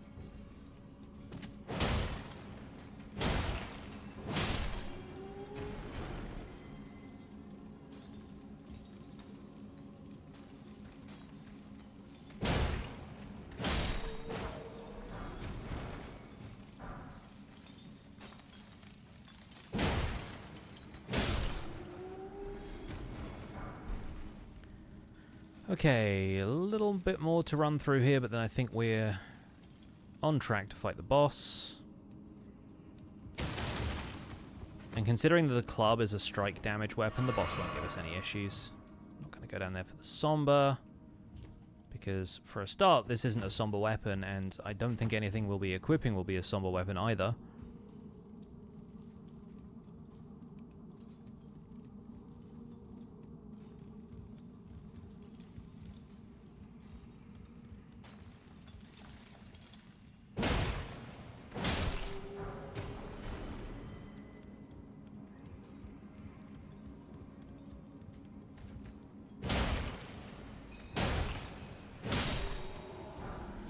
I'm going to grab all of the regular smithing stones around here because I get the sense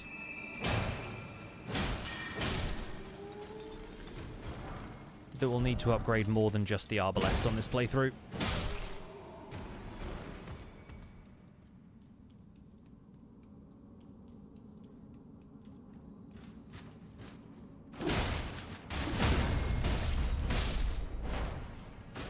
absolutely not kill it with fire, the playthrough. Oh no, that's grounded. That's the absolutely not kill it with fire game. Bye.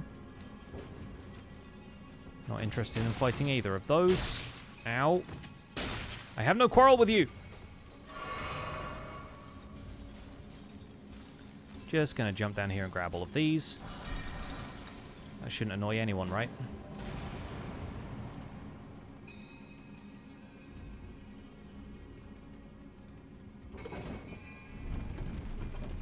Bye.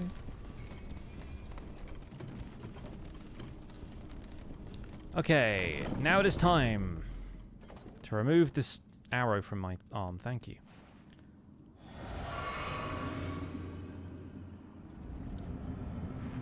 Should probably equip some other bolts, huh?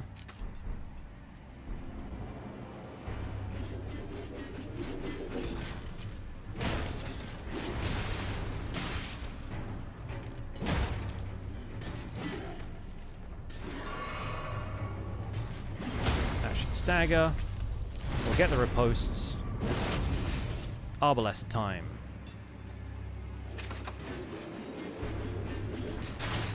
Nice. 90 damage. Respectable. We'll take it.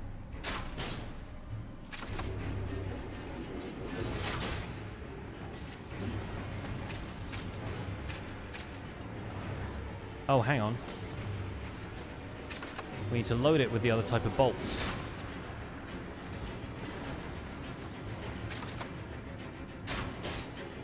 $81 damage. Slightly less respectable.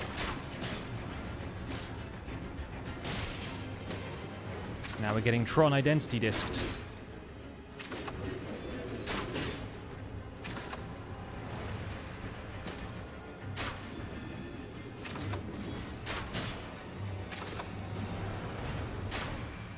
Oh, he ducked.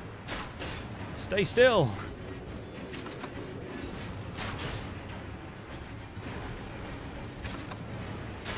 We did it.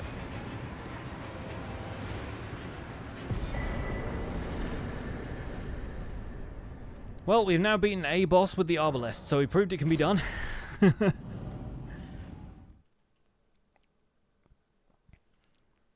Even for a ranged weapon, 81 damage per hit at +8. This is a tricky proposition. It's going to be a little bit rough. But let's return to the round table hold. Between streams, I'll probably go around Gale Tunnel and Ravine Veiled Village and probably Celia Crystal Tunnel as well, just to get all of the extra smithing stones. We won't do any boss fights or anything, but we want to get this thing up as high as possible before we really consider taking on too much stuff. And then we also want to work on acquiring a decent source of ammo. So I'll do some research about where we can get the bolts that do different status effects. We can buy most of them, I'm pretty sure. We just need to know where from. We can at least buy smithing stone 1s and 2s now if we need them, but we can't buy bolts from the round table hold, so it's traveling merchants or nothing, it looks like. Slaying God with a crossbow, or trying my best at least. Crossbow and maybe a decent support weapon, plus a few extra things that will help the build. At least for now, we could go and get hold of the arrow talisman. We could get the spear talisman because that will still count if the enemy is like trying to attack us when we shoot them, because piercing bolts will do that. Yeah, there's a build that we can get to here. I also need some armor, but we'll figure that out as we go, I think. For now, folks, #Arbalest is going to sign off right here. And we're going to wrap up the stream. But folks, thank you for being here. I will maybe be around this weekend, but we're definitely going to be finishing our D&D campaign on, I believe, September 1st.